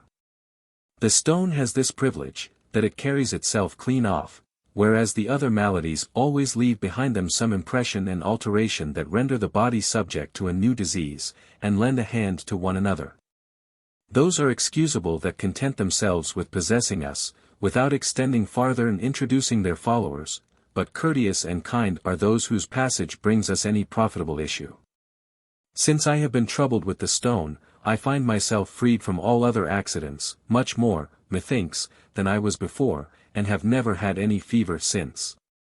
I argue that the extreme and frequent vomitings that I am subject to purge me, and, on the other hand, my distastes for this and that, and the strange fasts I am forced to keep, digest my peccant humours, and nature, with those stones, voids whatever there is in me superfluous and hurtful. Let them never tell me that it is a medicine too dear bought, for what avail so many stinking draughts, so many caustics, incisions, sweats, setons, diets, and so many other methods of cure, which often, by reason we are not able to undergo their violence and importunity, bring us to our graves. So that when I have the stone, I look upon it as physic, when free from it, as an absolute deliverance. And here is another particular benefit of my disease, which is, that it almost plays its game by itself, and lets me play mine, if I have only courage to do it, for, in its greatest fury, I have endured it 10 hours together on horseback. Do but endure only. You need no other regimen play, run, dine, do this and t'other, if you can, your debauch will do you more good than harm, say as much to one that has the pox, the gout, or hernia. The other diseases have more universal obligations. Rack our actions after another kind of manner, disturb our whole order, and to their consideration engage the whole state of life, this only pinches the skin. It leaves the understanding and the will wholly at our own disposal, and the tongue, the hands, and the feet, it rather awakens than stupefies you. The soul is struck with the ardor of a fever, overwhelmed with an epilepsy, and displaced by a sharp megrim, and, in short, astounded by all the diseases that hurt the whole mass and the most noble parts, this never meddles with the soul. If anything goes amiss with her, 'tis her own fault, she betrays, dismounts, and abandons herself. There are none but fools who suffer themselves to be persuaded that this hard and massive body which is baked in our kidneys is to be dissolved by drinks, wherefore, when it is once stirred, there is nothing to be done but to give it passage. And, for that matter, it will itself make one. I moreover observe this particular convenience in it, that it is a disease wherein we have little to guess at, we are dispensed from the trouble into which other diseases throw us by the uncertainty of their causes, conditions, and progress. A trouble that is infinitely painful, we have no need of consultations and doctoral interpretations, the senses well enough inform us both what it is and where it is. By such like arguments, weak and strong, as Cicero with the disease of his old age, I try to rock asleep and amuse my imagination, and to dress its wounds. If I find them worse tomorrow, I will provide new stratagems. That this is true, I am come to that pass of late, that the least motion forces pure blood out of my kidneys. What of that?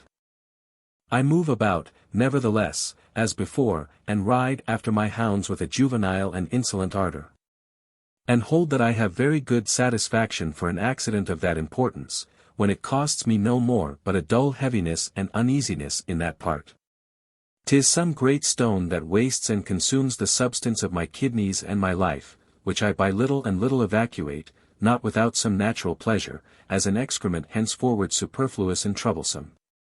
Now if I feel anything stirring, do not fancy that I trouble myself to consult my pulse or my urine, thereby to put myself upon some annoying prevention, I shall soon enough feel the pain, without making it more and longer by the disease of fear. He who fears he shall suffer, already suffers what he fears.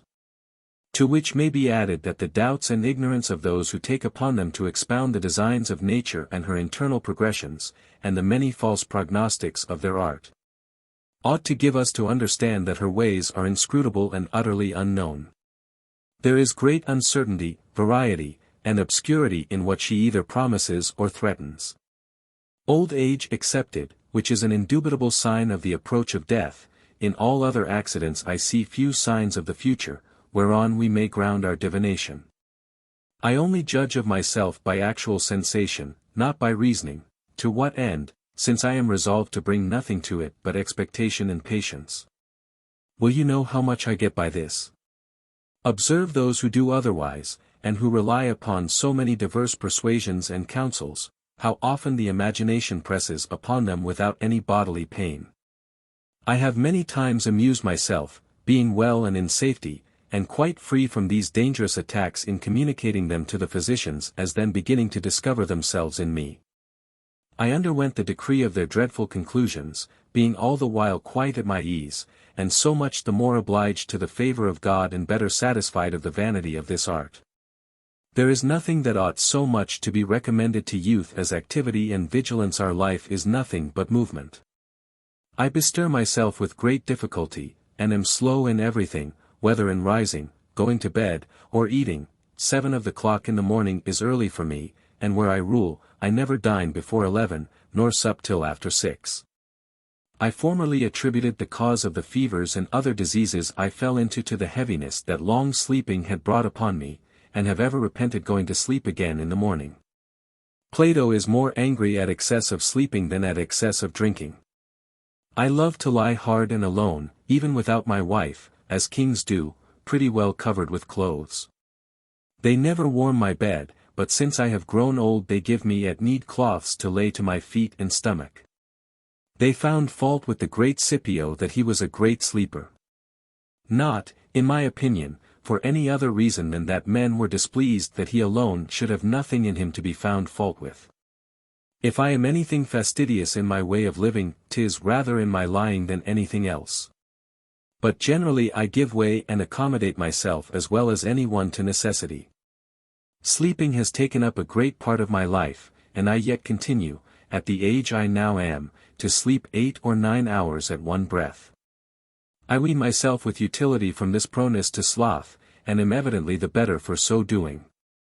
I find the change a little hard indeed, but in 3 days, 'tis over. And I see but few who live with less sleep, when need requires, and who more constantly exercise themselves, or to whom long journeys are less troublesome. My body is capable of a firm, but not of a violent or sudden agitation. I escape of late from violent exercises, and such as make me sweat. My limbs grow weary before they are warm. I can stand a whole day together, and am never weary of walking, but from my youth I have ever preferred to ride upon paved roads. On foot, I get up to the haunches in dirt, and little fellows as I am are subject in the streets to be elbowed and jostled for want of presence. I have ever loved to repose myself, whether sitting or lying, with my heels as high or higher than my seat. There is no profession as pleasant as the military, a profession both noble in its execution, for valor is the stoutest, proudest, and most generous of all virtues. And noble in its cause. There is no utility either more universal or more just than the protection of the peace and greatness of one's country. The company of so many noble, young, and active men delights you, the ordinary sight of so many tragic spectacles, the freedom of the conversation, without art, a masculine and unceremonious way of living, please you. The variety of 1,000 several actions, the encouraging harmony of martial music that ravishes and inflames both your ears and souls. The honor of this occupation, nay, even its hardships and difficulties, which Plato holds so light that in his Republic he makes women and children share in them, are delightful to you.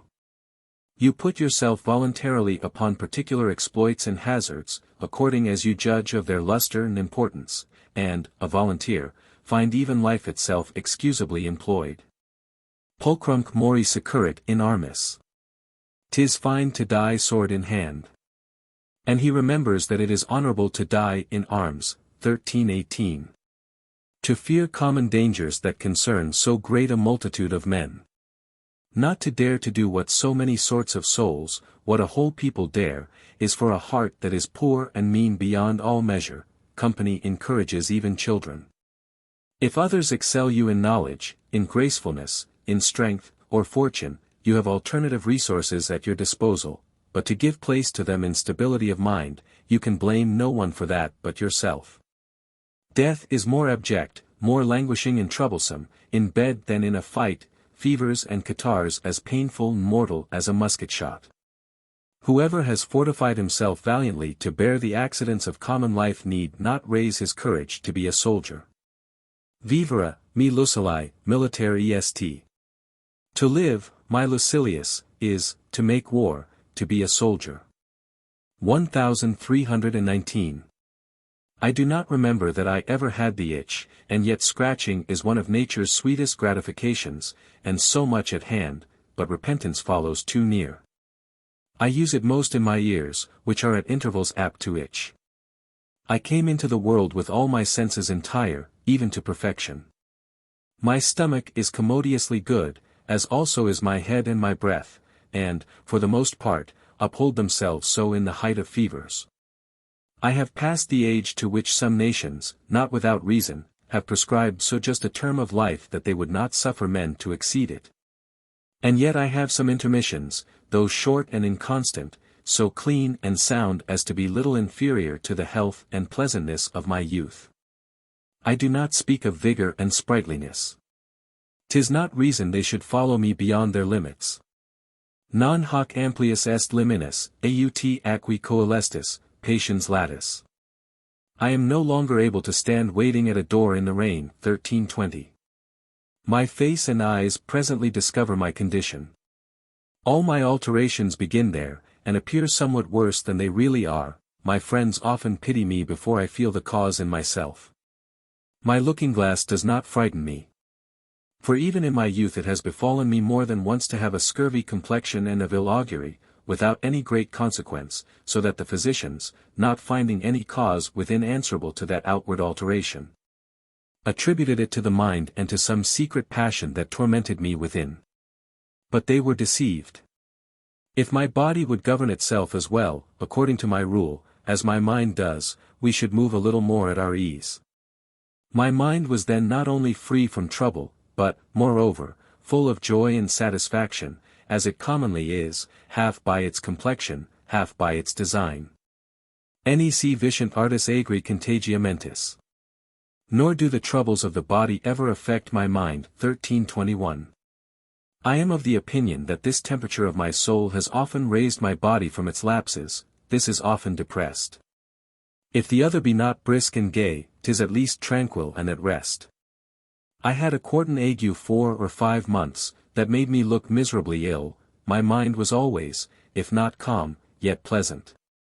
If the pain be without me, the weakness and languor do not much afflict me.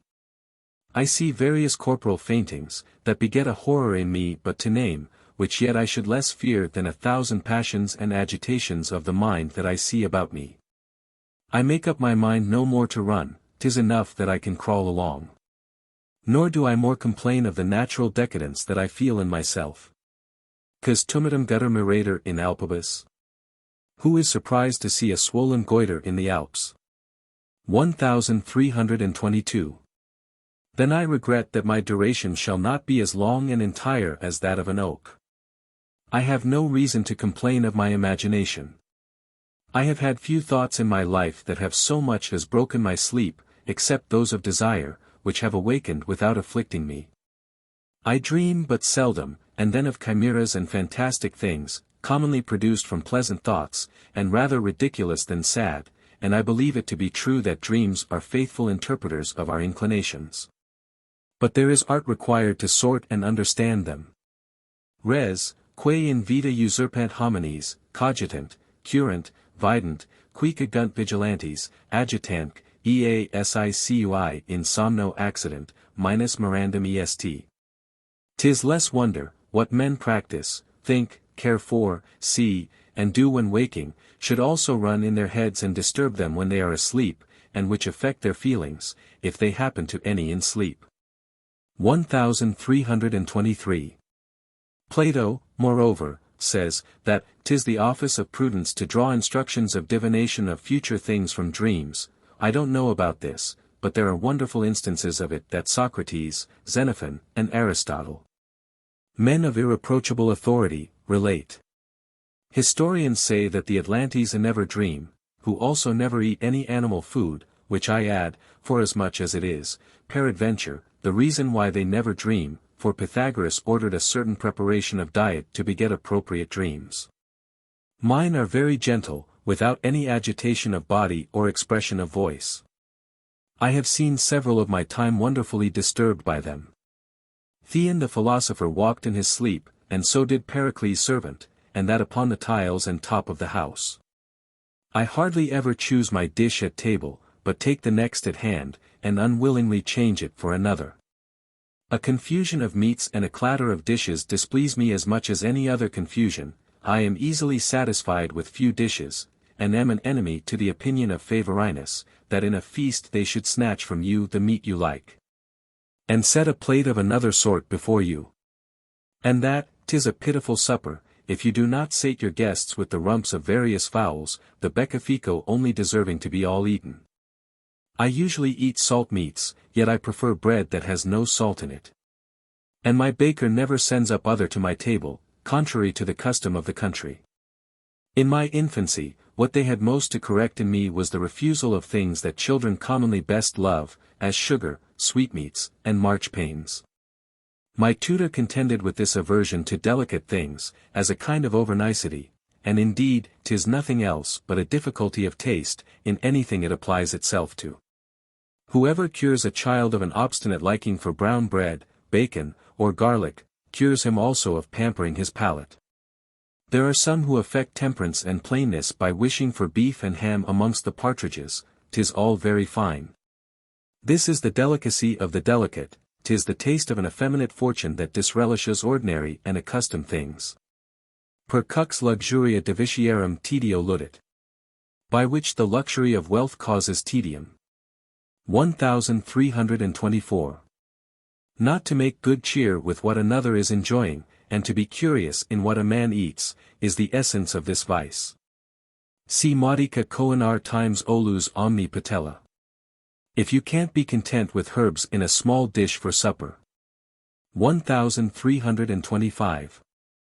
There is indeed this difference, that 'tis better to oblige one's appetite to things that are most easy to be had, but 'tis always vice to oblige oneself.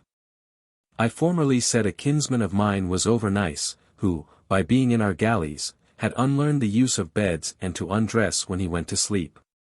If I had any sons, I should willingly wish them my fortune. The good father that God gave me, who has nothing of me but the acknowledgment of his goodness, but truly 'tis a very hearty one, sent me from my cradle to be brought up in a poor village of his, and there continued me all the while I was at nurse. And still longer, bringing me up to the meanest and most common way of living. Magna pars libertatis est bene moratis venter. A well-governed stomach is a great part of liberty. 1326. Never take upon yourselves, and much less give up to your wives, the care of their nurture, leave the formation to fortune, under popular and natural laws. Leave it to custom to train them up to frugality and hardship, that they may rather descend from rigor than mount up to it. This humor of his yet aimed at another end, to make me familiar with the people and the condition of men who most need our assistance. Considering that I should rather regard them who extend their arms to me, than those who turn their backs upon me, and for this reason it was that he provided to hold me at the font persons of the meanest fortune, to oblige and attach me to them. Nor has his design succeeded altogether ill, for, whether upon the account of the more honor in such a condescension, or out of a natural compassion that has a very great power over me, I have an inclination towards the meaner sort of people. The faction which I should condemn in our wars, I should more sharply condemn, flourishing and successful, it will somewhat reconcile me to it, when I shall see it miserable and overwhelmed. How willingly do I admire the fine humor of Chilonis, daughter and wife to kings of Sparta. Whilst her husband Cleombrotus, in the commotion of her city, had the advantage over Leonidas her father, she, like a good daughter, stuck close to her father in all his misery and exile, in opposition to the conqueror. But so soon as the chance of war turned, she changed her will with the change of fortune, and bravely turned to her husband's side, whom she accompanied throughout, where his ruin carried him, admitting, as it appears to me, No other choice than to cleave to the side that stood most in need of her, and where she could best manifest her compassion. I am naturally more apt to follow the example of Flaminius, who rather gave his assistance to those who had most need of him than to those who had power to do him good, than I do to that of Pyrrhus, who was of an humour to truckle under the great and to domineer over the poor. Long sittings at table both trouble me and do me harm, for, be it that I was so accustomed when a child, I eat all the while I sit. Therefore it is that at my own house, though the meals there are of the shortest, I usually sit down a little while after the rest, after the manner of Augustus, but I do not imitate him in rising also before the rest. On the contrary, I love to sit still a long time after, and to hear them talk, provided I am none of the talkers, for I tire and hurt myself with speaking upon a full stomach. As much as I find it very wholesome and pleasant to argue and to strain my voice before dinner. The ancient Greeks and Romans had more reason than we in setting apart for eating, which is a principal action of life, if they were not prevented by other extraordinary business, many hours, and the greatest part of the night.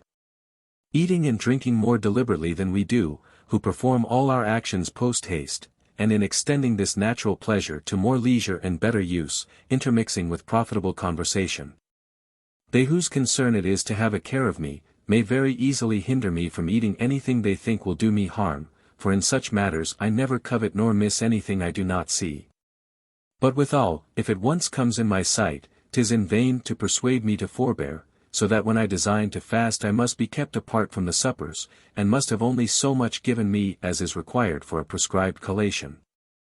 For if to table, I forget my resolution. When I order my cook to alter the manner of dressing any dish, all my family know what it means, that my stomach is out of order, and that I shall not touch it. I love to have all meats, that will endure it, very little boiled or roasted, and prefer them very high, and even, as to several, quite gone. Nothing but hardness generally offends me, of any other quality I am as patient and indifferent as any man I have known, so that, contrary to the common humour, even in fish it often happens that I find them both too fresh and too firm. Not for want of teeth, which I ever had good, even to excellence, and which age does not now begin to threaten, I have always been used every morning to rub them with a napkin, and before and after dinner. God is favourable to those whom he makes to die by degrees, 'tis the only benefit of old age, the last death will be so much the less painful, it will kill but a half or a quarter of a man. There is one tooth lately fallen out without drawing and without pain, it was the natural term of its duration. In that part of my being and several others, are already dead, others half dead, of those that were most active and in the first rank during my vigorous years, 'tis so I melt and steal away from myself. What a folly it would be in my understanding to apprehend the height of this fall, already so much advanced, as if it were from the very top. I hope I shall not. I, in truth, receive a principal consolation in meditating my death, that it will be just and natural, and that henceforward I cannot herein either require or hope from destiny any other but unlawful favour. Men make themselves believe that we formerly had longer lives as well as greater stature. But they deceive themselves, and Solon, who was of those elder times, limits the duration of life to 60 years. I, who have so much and so universally adored that, the mean is best, of the pastime, and who have concluded the most moderate measures to be the most perfect, shall I pretend to an immeasurable and prodigious old age? Whatever happens contrary to the course of nature may be troublesome, but what comes according to her should always be pleasant. Omnia, quae secundum naturam fiant, sunt habenda in bonus.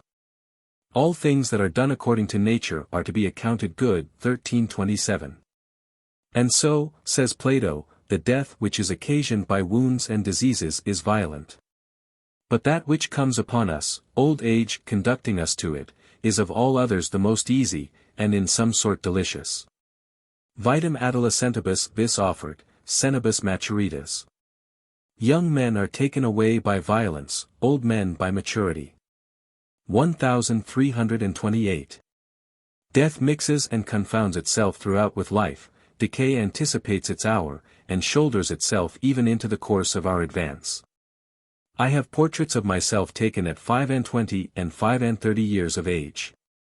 I compare them with that lately drawn, how many times is it no longer me, how much more is my present image unlike the former, than unlike my dying one. It is too much to abuse nature, to make her trot so far that she must be forced to leave us, and abandon our conduct, our eyes, teeth, legs, and all the rest to the mercy of a foreign and haggard countenance, and to resign us into the hands of art, being weary of following us herself. I am not excessively fond either of salads or fruits, except melons. My father hated all sorts of sauces, I love them all. Eating too much hurts me.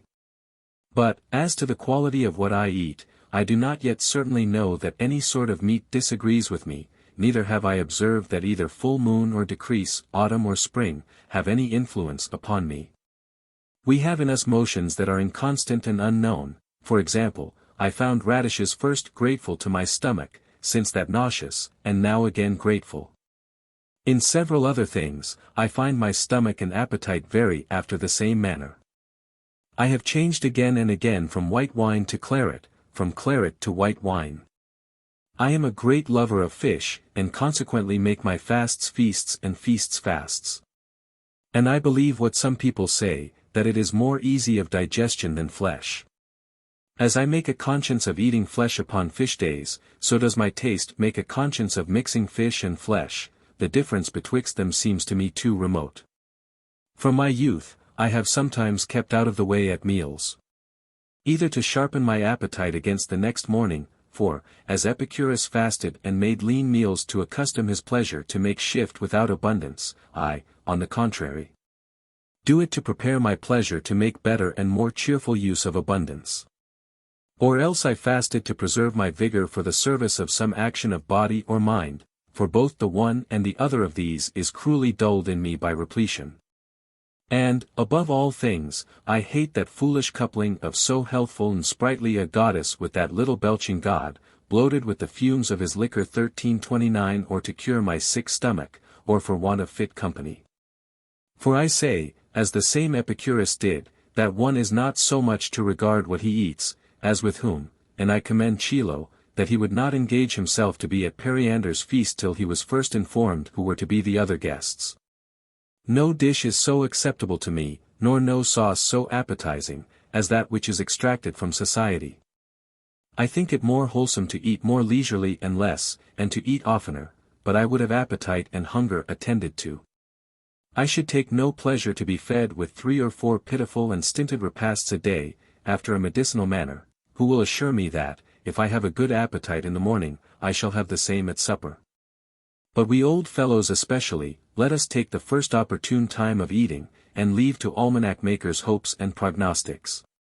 The utmost fruit of my health is pleasure, let us take hold of the present and known. I avoid the invariable in these laws of fasting, he who would have one form serve him, let him avoid the continuing it, we harden ourselves in it, our strength is there stupefied and laid asleep. 6 months after, ye shall find your stomach so inured to it, that all you have got is the loss of your liberty of doing otherwise but to your prejudice. I never keep my legs and thighs warmer in winter than in summer. One simple pair of silk stockings is all.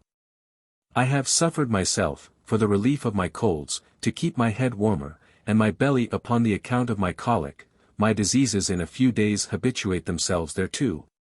And disdain my ordinary provisions, we soon get from a coif to a kerchief over it, from a simple cap to a quilted hat. The trimmings of the doublet must not merely serve for ornament, there must be added a hare's skin or a vulture's skin, and a cap under the hat. Follow this gradation, and you will go a very fine way to work. I will do nothing of the sort, and would willingly leave off what I have begun. If you fall into any new inconvenience, all this is labor lost, you are accustomed to it, seek out some other. Thus do they destroy themselves who submit to be pestered with these enforced and superstitious rules. They must add something more, and something more after that, there is no end on't. For what concerns our affairs and pleasures, it is much more commodious, as the ancients did, to lose one's dinner, and defer making good cheer till the hour of retirement and repose, without breaking up a day, and so was I formerly used to do. As to health, I since by experience find, on the contrary, that it is better to dine, and that the digestion is better while awake. I am not very used to be thirsty either well or sick, my mouth is, indeed, apt to be dry, but without thirst. And commonly I never drink but with thirst that is created by eating, and far on in the meal, I drink pretty well for a man of my pitch, in summer, and at a relishing meal I do not only exceed the limits of Augustus, who drank but thrice precisely. But not to offend Democritus' rule, who forbade that men should stop at 4 times as an unlucky number, I proceed at need to the 5th glass, about 3/2 pints. For the little glasses are my favorites, and I like to drink them off, which other people avoid as an unbecoming thing. I mix my wine sometimes with half, sometimes with the 1/3 part water. And when I am at home, by an ancient custom that my father's physician prescribed both to him and himself, they mix that which is designed for me in the buttery, 2 or 3 hours before 'tis brought in. 'Tis said that Cannibals, king of Attica, was the inventor of this custom of diluting wine, whether useful or no, I have heard disputed. I think it more decent and wholesome for children to drink no wine till after 16 or 18 years of age. The most usual and common method of living is the most becoming, all particularity, in my opinion, is to be avoided, and I should as much hate a German who mixed water with his wine, as I should a Frenchman who drank it pure. Public usage gives the law in these things. I fear a mist, and fly from smoke as from the plague. The first repairs I fell upon in my own house were the chimneys and houses of office, the common and insupportable defects of all old buildings. And amongst the difficulties of war I reckon the choking dust they made us ride in a whole day together. I have a free and easy respiration, and my colds for the most part go off without offence to the lungs and without a cough. The heat of summer is more an enemy to me than the cold of winter. For, besides the incommodity of heat, less remediable than cold, and besides the force of the sunbeams that strike upon the head, all glittering light offends my eyes, so that I could not now sit at dinner over against a flaming fire. To dull the whiteness of paper, in those times when I was more wont to read, I laid a piece of glass upon my book, and found my eyes much relieved by it. I am to this hour, to the age of 54, ignorant of the use of spectacles. And I can see as far as ever I did, or any other. 'Tis true that in the evening I begin to find a little disturbance and weakness in my sight if I read, an exercise I have always found troublesome, especially by night. Here is one step back, and a very manifest one. I shall retire another, from the 2nd to the 3rd, and so to the 4th, so gently, that I shall be stark blind before I shall be sensible of the age and decay of my sight, so artificially do the fatal sisters untwist our lives. And so I doubt whether my hearing begins to grow thick, and you will see I shall have half lost it, when I shall still lay the fault on the voices of those who speak to me. A man must screw up his soul to a high pitch to make it sensible how it ebbs away. My walking is quick and firm, and I know not which of the two, my mind or my body, I have most to do to keep in the same state. That preacher is very much my friend who can fix my attention a whole sermon through, in places of ceremony, where every one's countenance is so starched, where I have seen the ladies keep even their eyes so fixed, I could never order it so.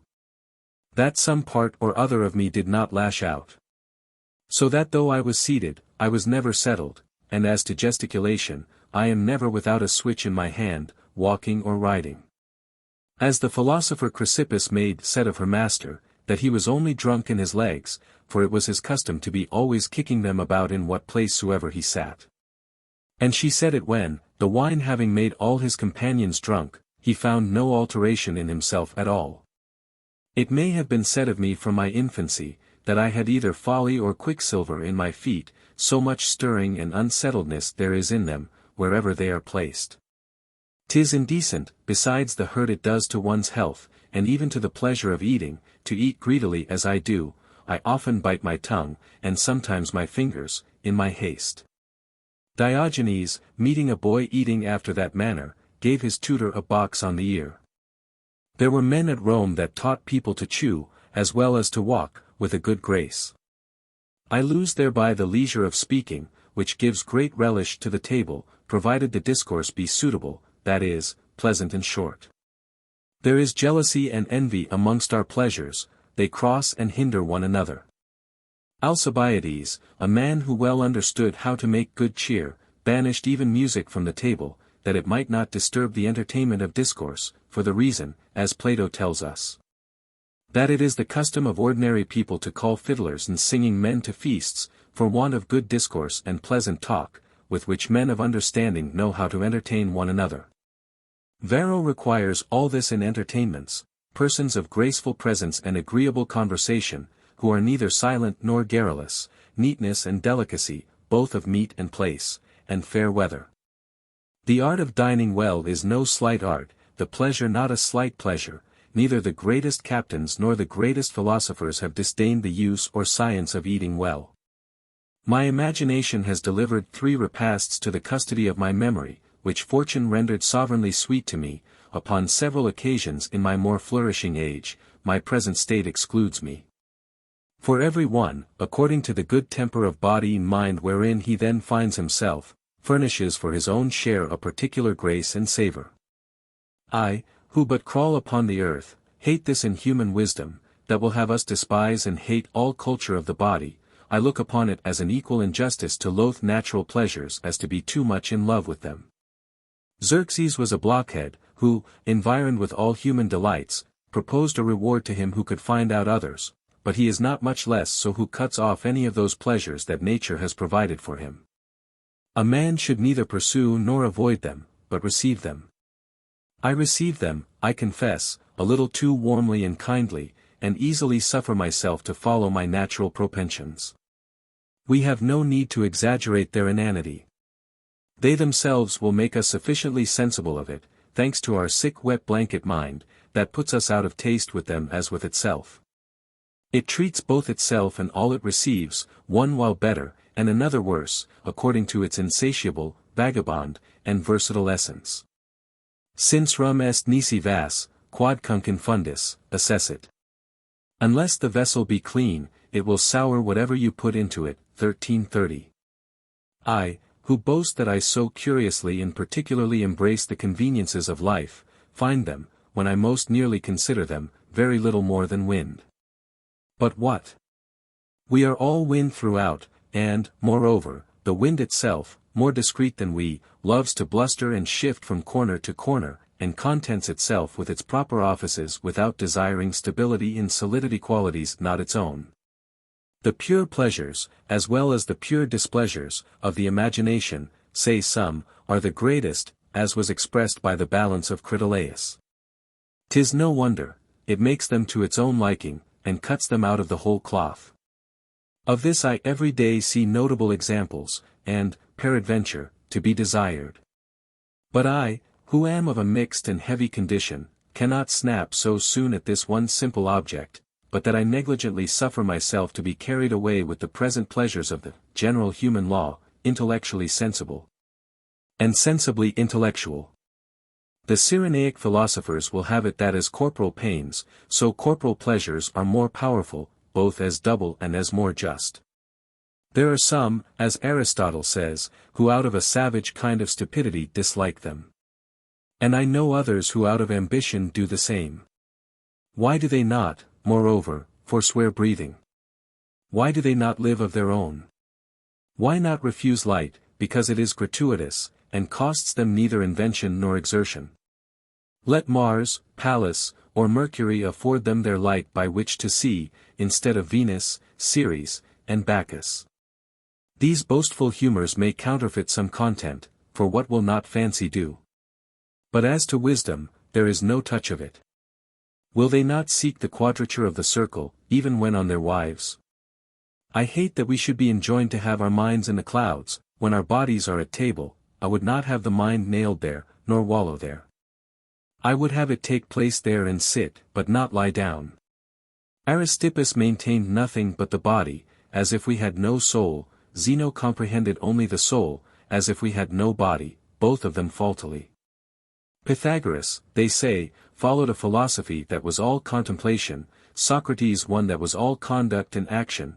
Plato found a mean betwixt the two, but they only say this for the sake of talking. The true temperament is found in Socrates. And Plato is much more Socratic than Pythagorean, and it becomes him better. When I dance, when I sleep, I sleep. Nay, when I walk alone in a beautiful orchard, if my thoughts are some part of the time taken up with external occurrences, I some part of the time call them back again to my walk, to the orchard, to the sweetness of that solitude, and to myself. Nature has mother-like observed this, that the actions she has enjoined us for our necessity should be also pleasurable to us, and she invites us to them, not only by reason, but also by appetite, and 'tis injustice to infringe her laws. When I see alike Caesar and Alexander, in the midst of his greatest business, so fully enjoy human and corporal pleasures, I do not say that he relaxed his mind, I say that he strengthened it. By vigor of courage subjecting those violent employments and laborious thoughts to the ordinary usage of life, wise, had he believed the last was his ordinary, the first his extraordinary, vocation. We are great fools. He has passed his life in idleness, say we, I have done nothing today. What? Have you not lived? That is not only the fundamental, but the most illustrious, of your occupations. Had I been put to the management of great affairs, I should have made it seem what I could do. Have you known how to meditate and manage your life? You have performed the greatest work of all. In order to shew and develop herself, nature needs only fortune, she equally manifests herself in all stages, and behind a curtain as well as without one. Have you known how to regulate your conduct, you have done a great deal more than he who has composed books. Have you known how to take repose, you have done more than he who has taken empires and cities. The glorious masterpiece of man is to live to purpose, all other things, to reign, to lay up treasure, to build, are but little appendices and props. I take pleasure in seeing a general of an army, at the foot of a breach he is presently to assault, give himself up entire and free at dinner, to talk and be merry with his friends. And Brutus, when heaven and earth were conspired against him and the Roman liberty, stealing some hour of the night from his rounds to read and scan Polybius in all security. 'Tis for little souls, buried under the weight of affairs, not from them to know how clearly to disengage themselves, not to know how to lay them aside and take them up again. O fortes, pejorac passi mecum sep viri. Nunc vino pellite curas cras ingens iterabimus equor. O brave spirits, who have often suffered sorrow with me, drink cares away, tomorrow we will embark once more on the vast sea. 1331. Whether it be in jest or earnest, that the theological and sorbonical wine, and their feasts, are turned into a proverb, I find it reasonable they should dine so much more commodiously and pleasantly.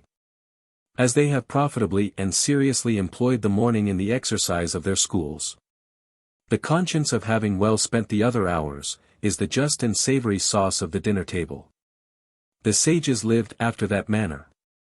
And that inimitable emulation to virtue, which astonishes us both in the one and the other Cato, that humor of theirs, so severe as even to be importunate, gently submits itself and yields to the laws of the human condition, of Venus and Bacchus. According to the precepts of their sect, that require the perfect sage to be as expert and intelligent in the use of natural pleasures as in all other duties of life. Tue suar sapiat, eiet sapiat Pilatus. Relaxation and facility, methinks, wonderfully honor and best become a strong and generous soul. Epaminondas did not think that to take part, and that heartily, in songs and sports and dances with the young men of his city, were things that in any way derogated from the honor of his glorious victories and the perfect purity of manners that was in him. And amongst so many admirable actions of Scipio the grandfather, a person worthy to be reputed of a heavenly extraction, there is nothing that gives him a greater grace than to see him carelessly and childishly trifling at gathering and selecting cockle shells, and playing at quoits. 1332 Amusing and tickling himself in representing by writing in comedies the meanest and most popular actions of men.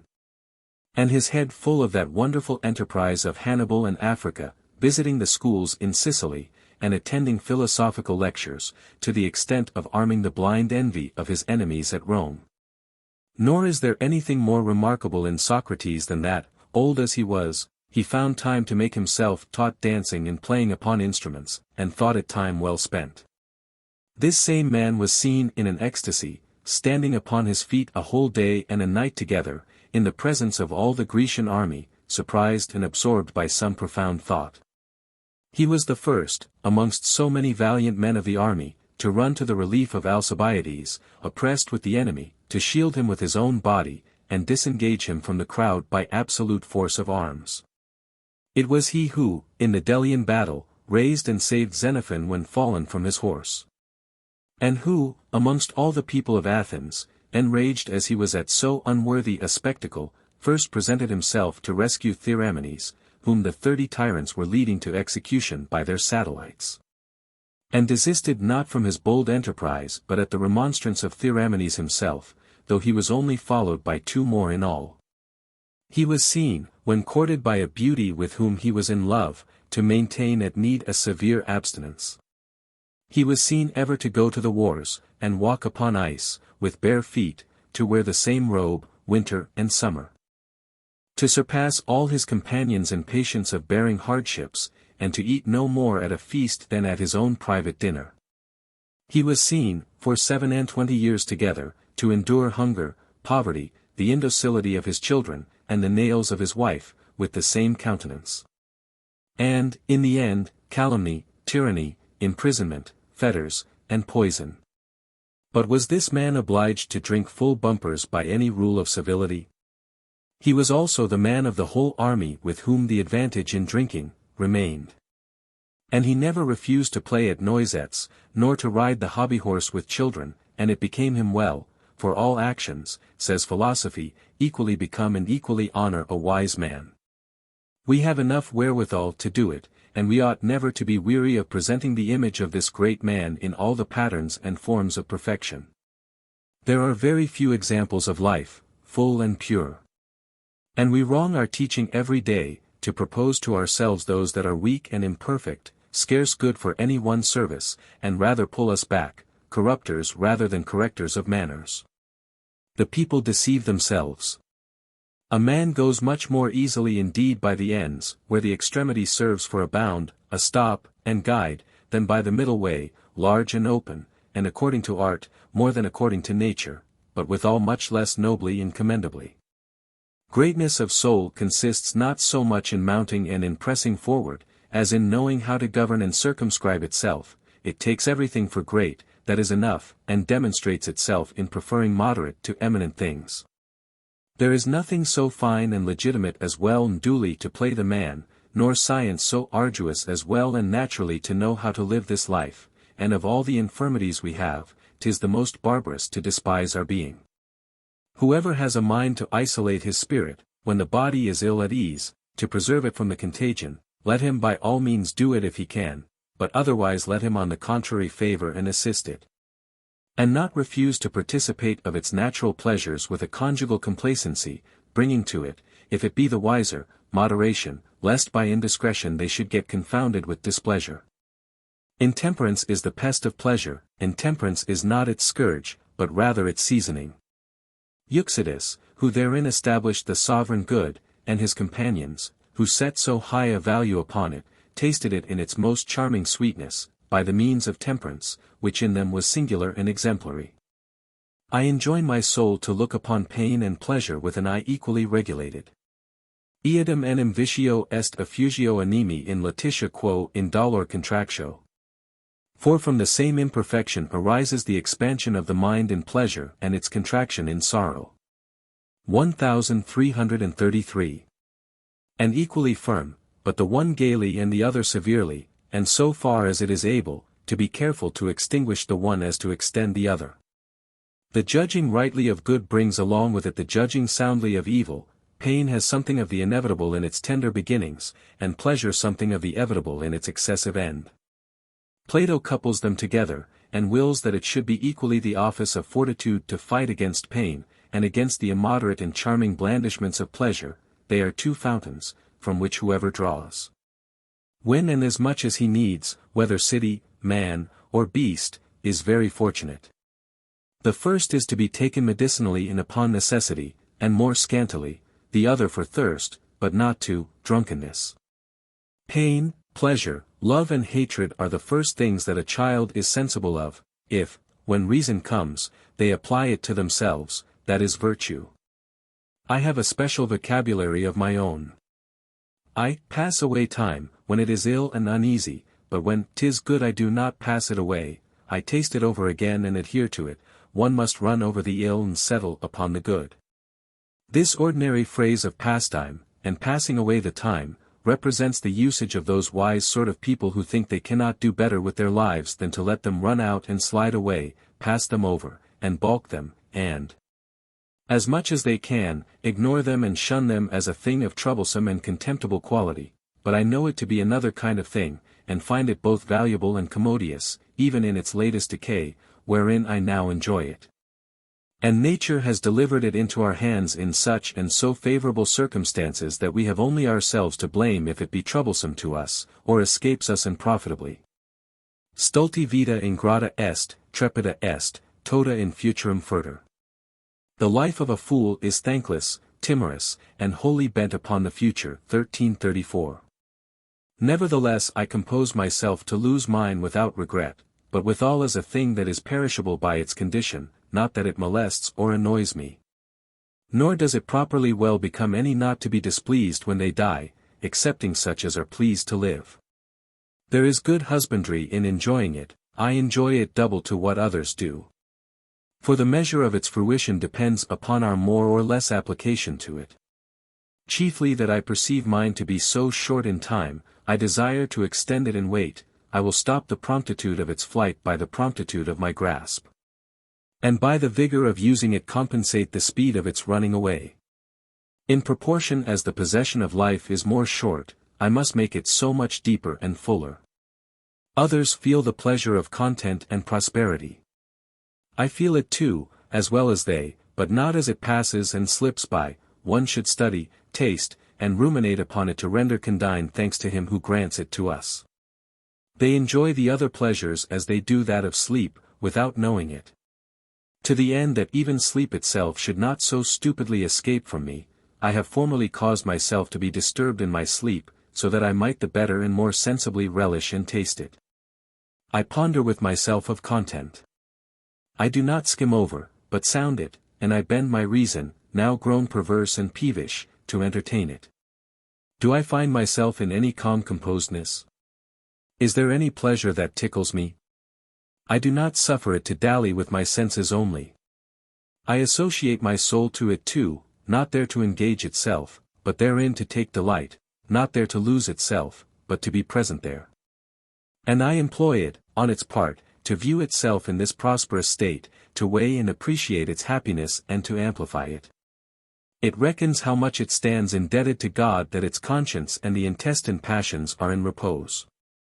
That it has the body in its natural disposition, orderly and competently enjoying the soft and soothing functions by which he, of his grace is pleased to compensate the sufferings wherewith his justice at his good pleasure chastises us.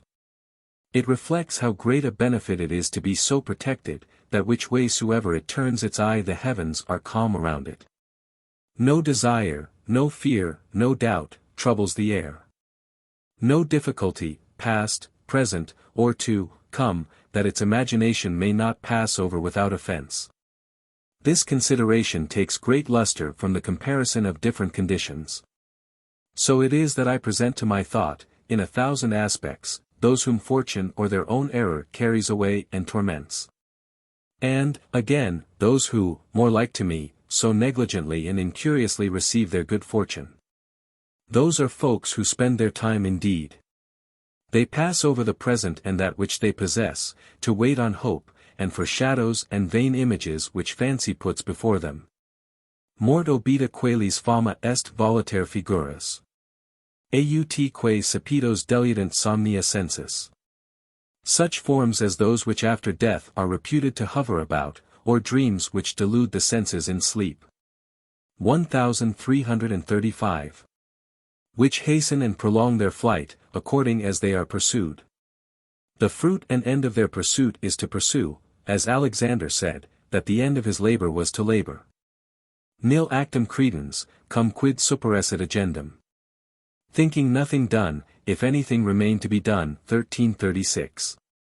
For my part then, I love life and cultivate it, such as it has pleased God to bestow it upon us.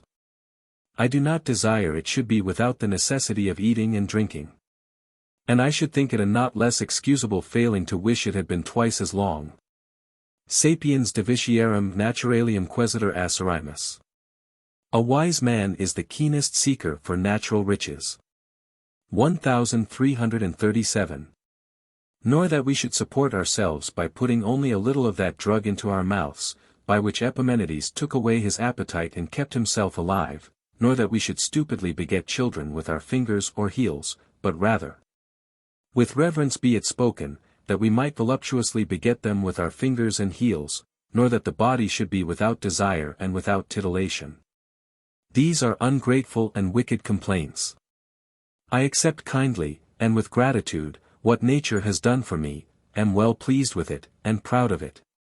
A man does wrong to that great and omnipotent giver to refuse, annul, or disfigure his gift, all goodness himself. He has made everything good. Omnia quae secundum naturam sunt, estimation digna sunt. All things that are according to nature are worthy of esteem. 1338. Of philosophical opinions, I preferably embrace those that are most solid, that is to say, the most human and most our own. My discourse is suitable to my manners, low and humble. Philosophy plays the child, to my thinking. When it puts itself upon its ergos to preach to us that 'tis a barbarous alliance to marry the divine with the earthly, the reasonable with the unreasonable, the severe with the indulgent, the honest with the dishonest. That pleasure is a brutish quality, unworthy to be tasted by a wise man.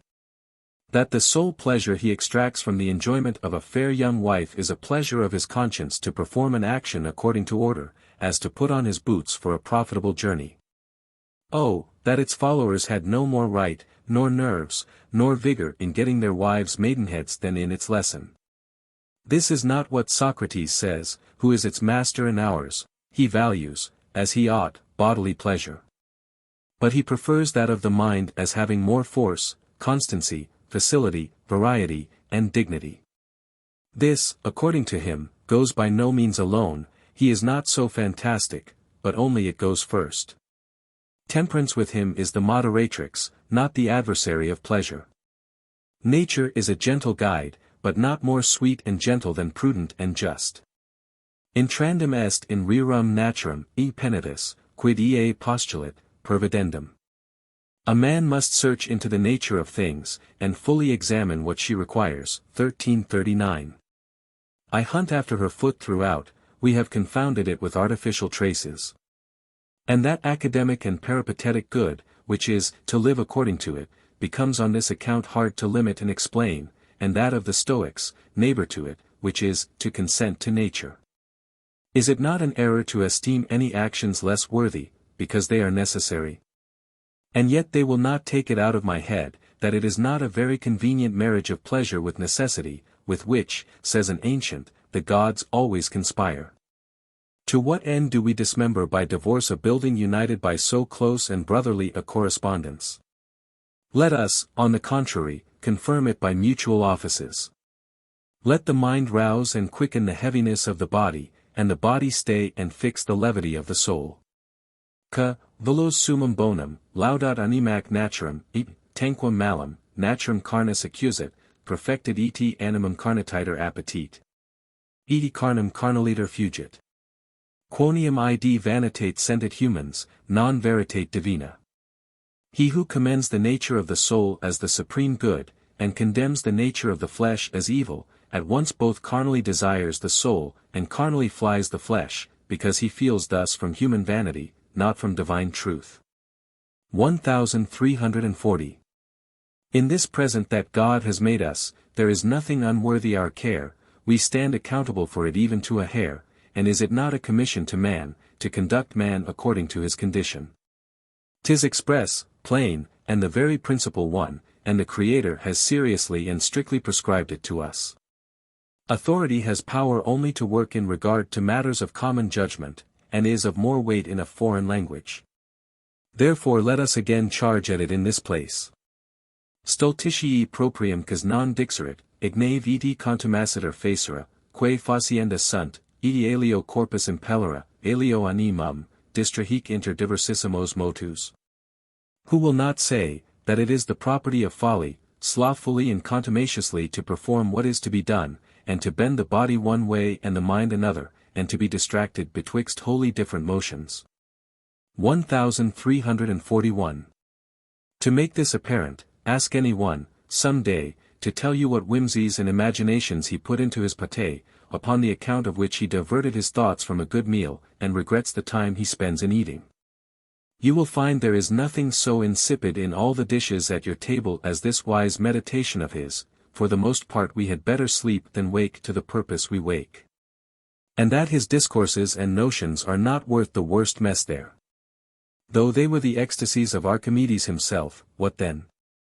I do not here speak of, nor mix with the rabble of us ordinary men, and the vanity of the thoughts and desires that divert us, those venerable souls, elevated by the ardor of devotion and religion to a constant and conscientious meditation of divine things, who, by the energy of vivid and vehement hope, prepossessing the use of the eternal nourishment, the final aim and last step of Christian desires, the sole constant and incorruptible pleasure, disdain to apply themselves to our necessitous, fluid, and ambiguous conveniences, and easily resign to the body the care and use of sensual and temporal pasture. 'Tis a privileged study. Between ourselves, I have ever observed supercelestial opinions and subterranean manners to be of singular accord.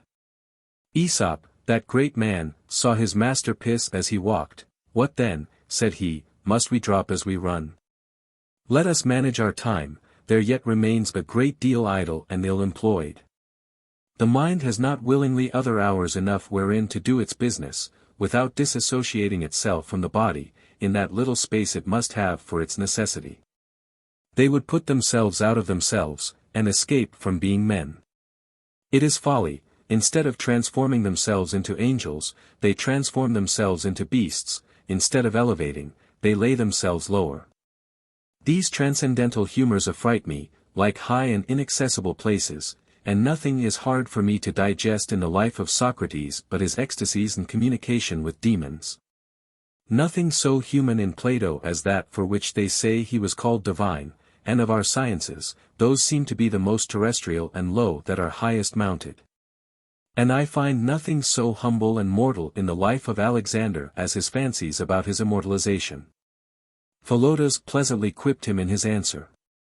He congratulated him by letter concerning the oracle of Jupiter Ammon, which had placed him amongst the gods. Upon thy account I am glad of it, but the men are to be pitied who are to live with a man, and to obey him. Who exceeds and is not contented with the measure of a man. Diis to minorem quat juris, imperas. Because thou carriest thyself lower than the gods, thou rulest. 1342. The pretty inscription wherewith the Athenians honored the entry of Pompey into their city is conformable to my sense, by so much thou art a god, as thou confessest thee a man. 'Tis an absolute and, as it were, a divine perfection, for a man to know how loyally to enjoy his being.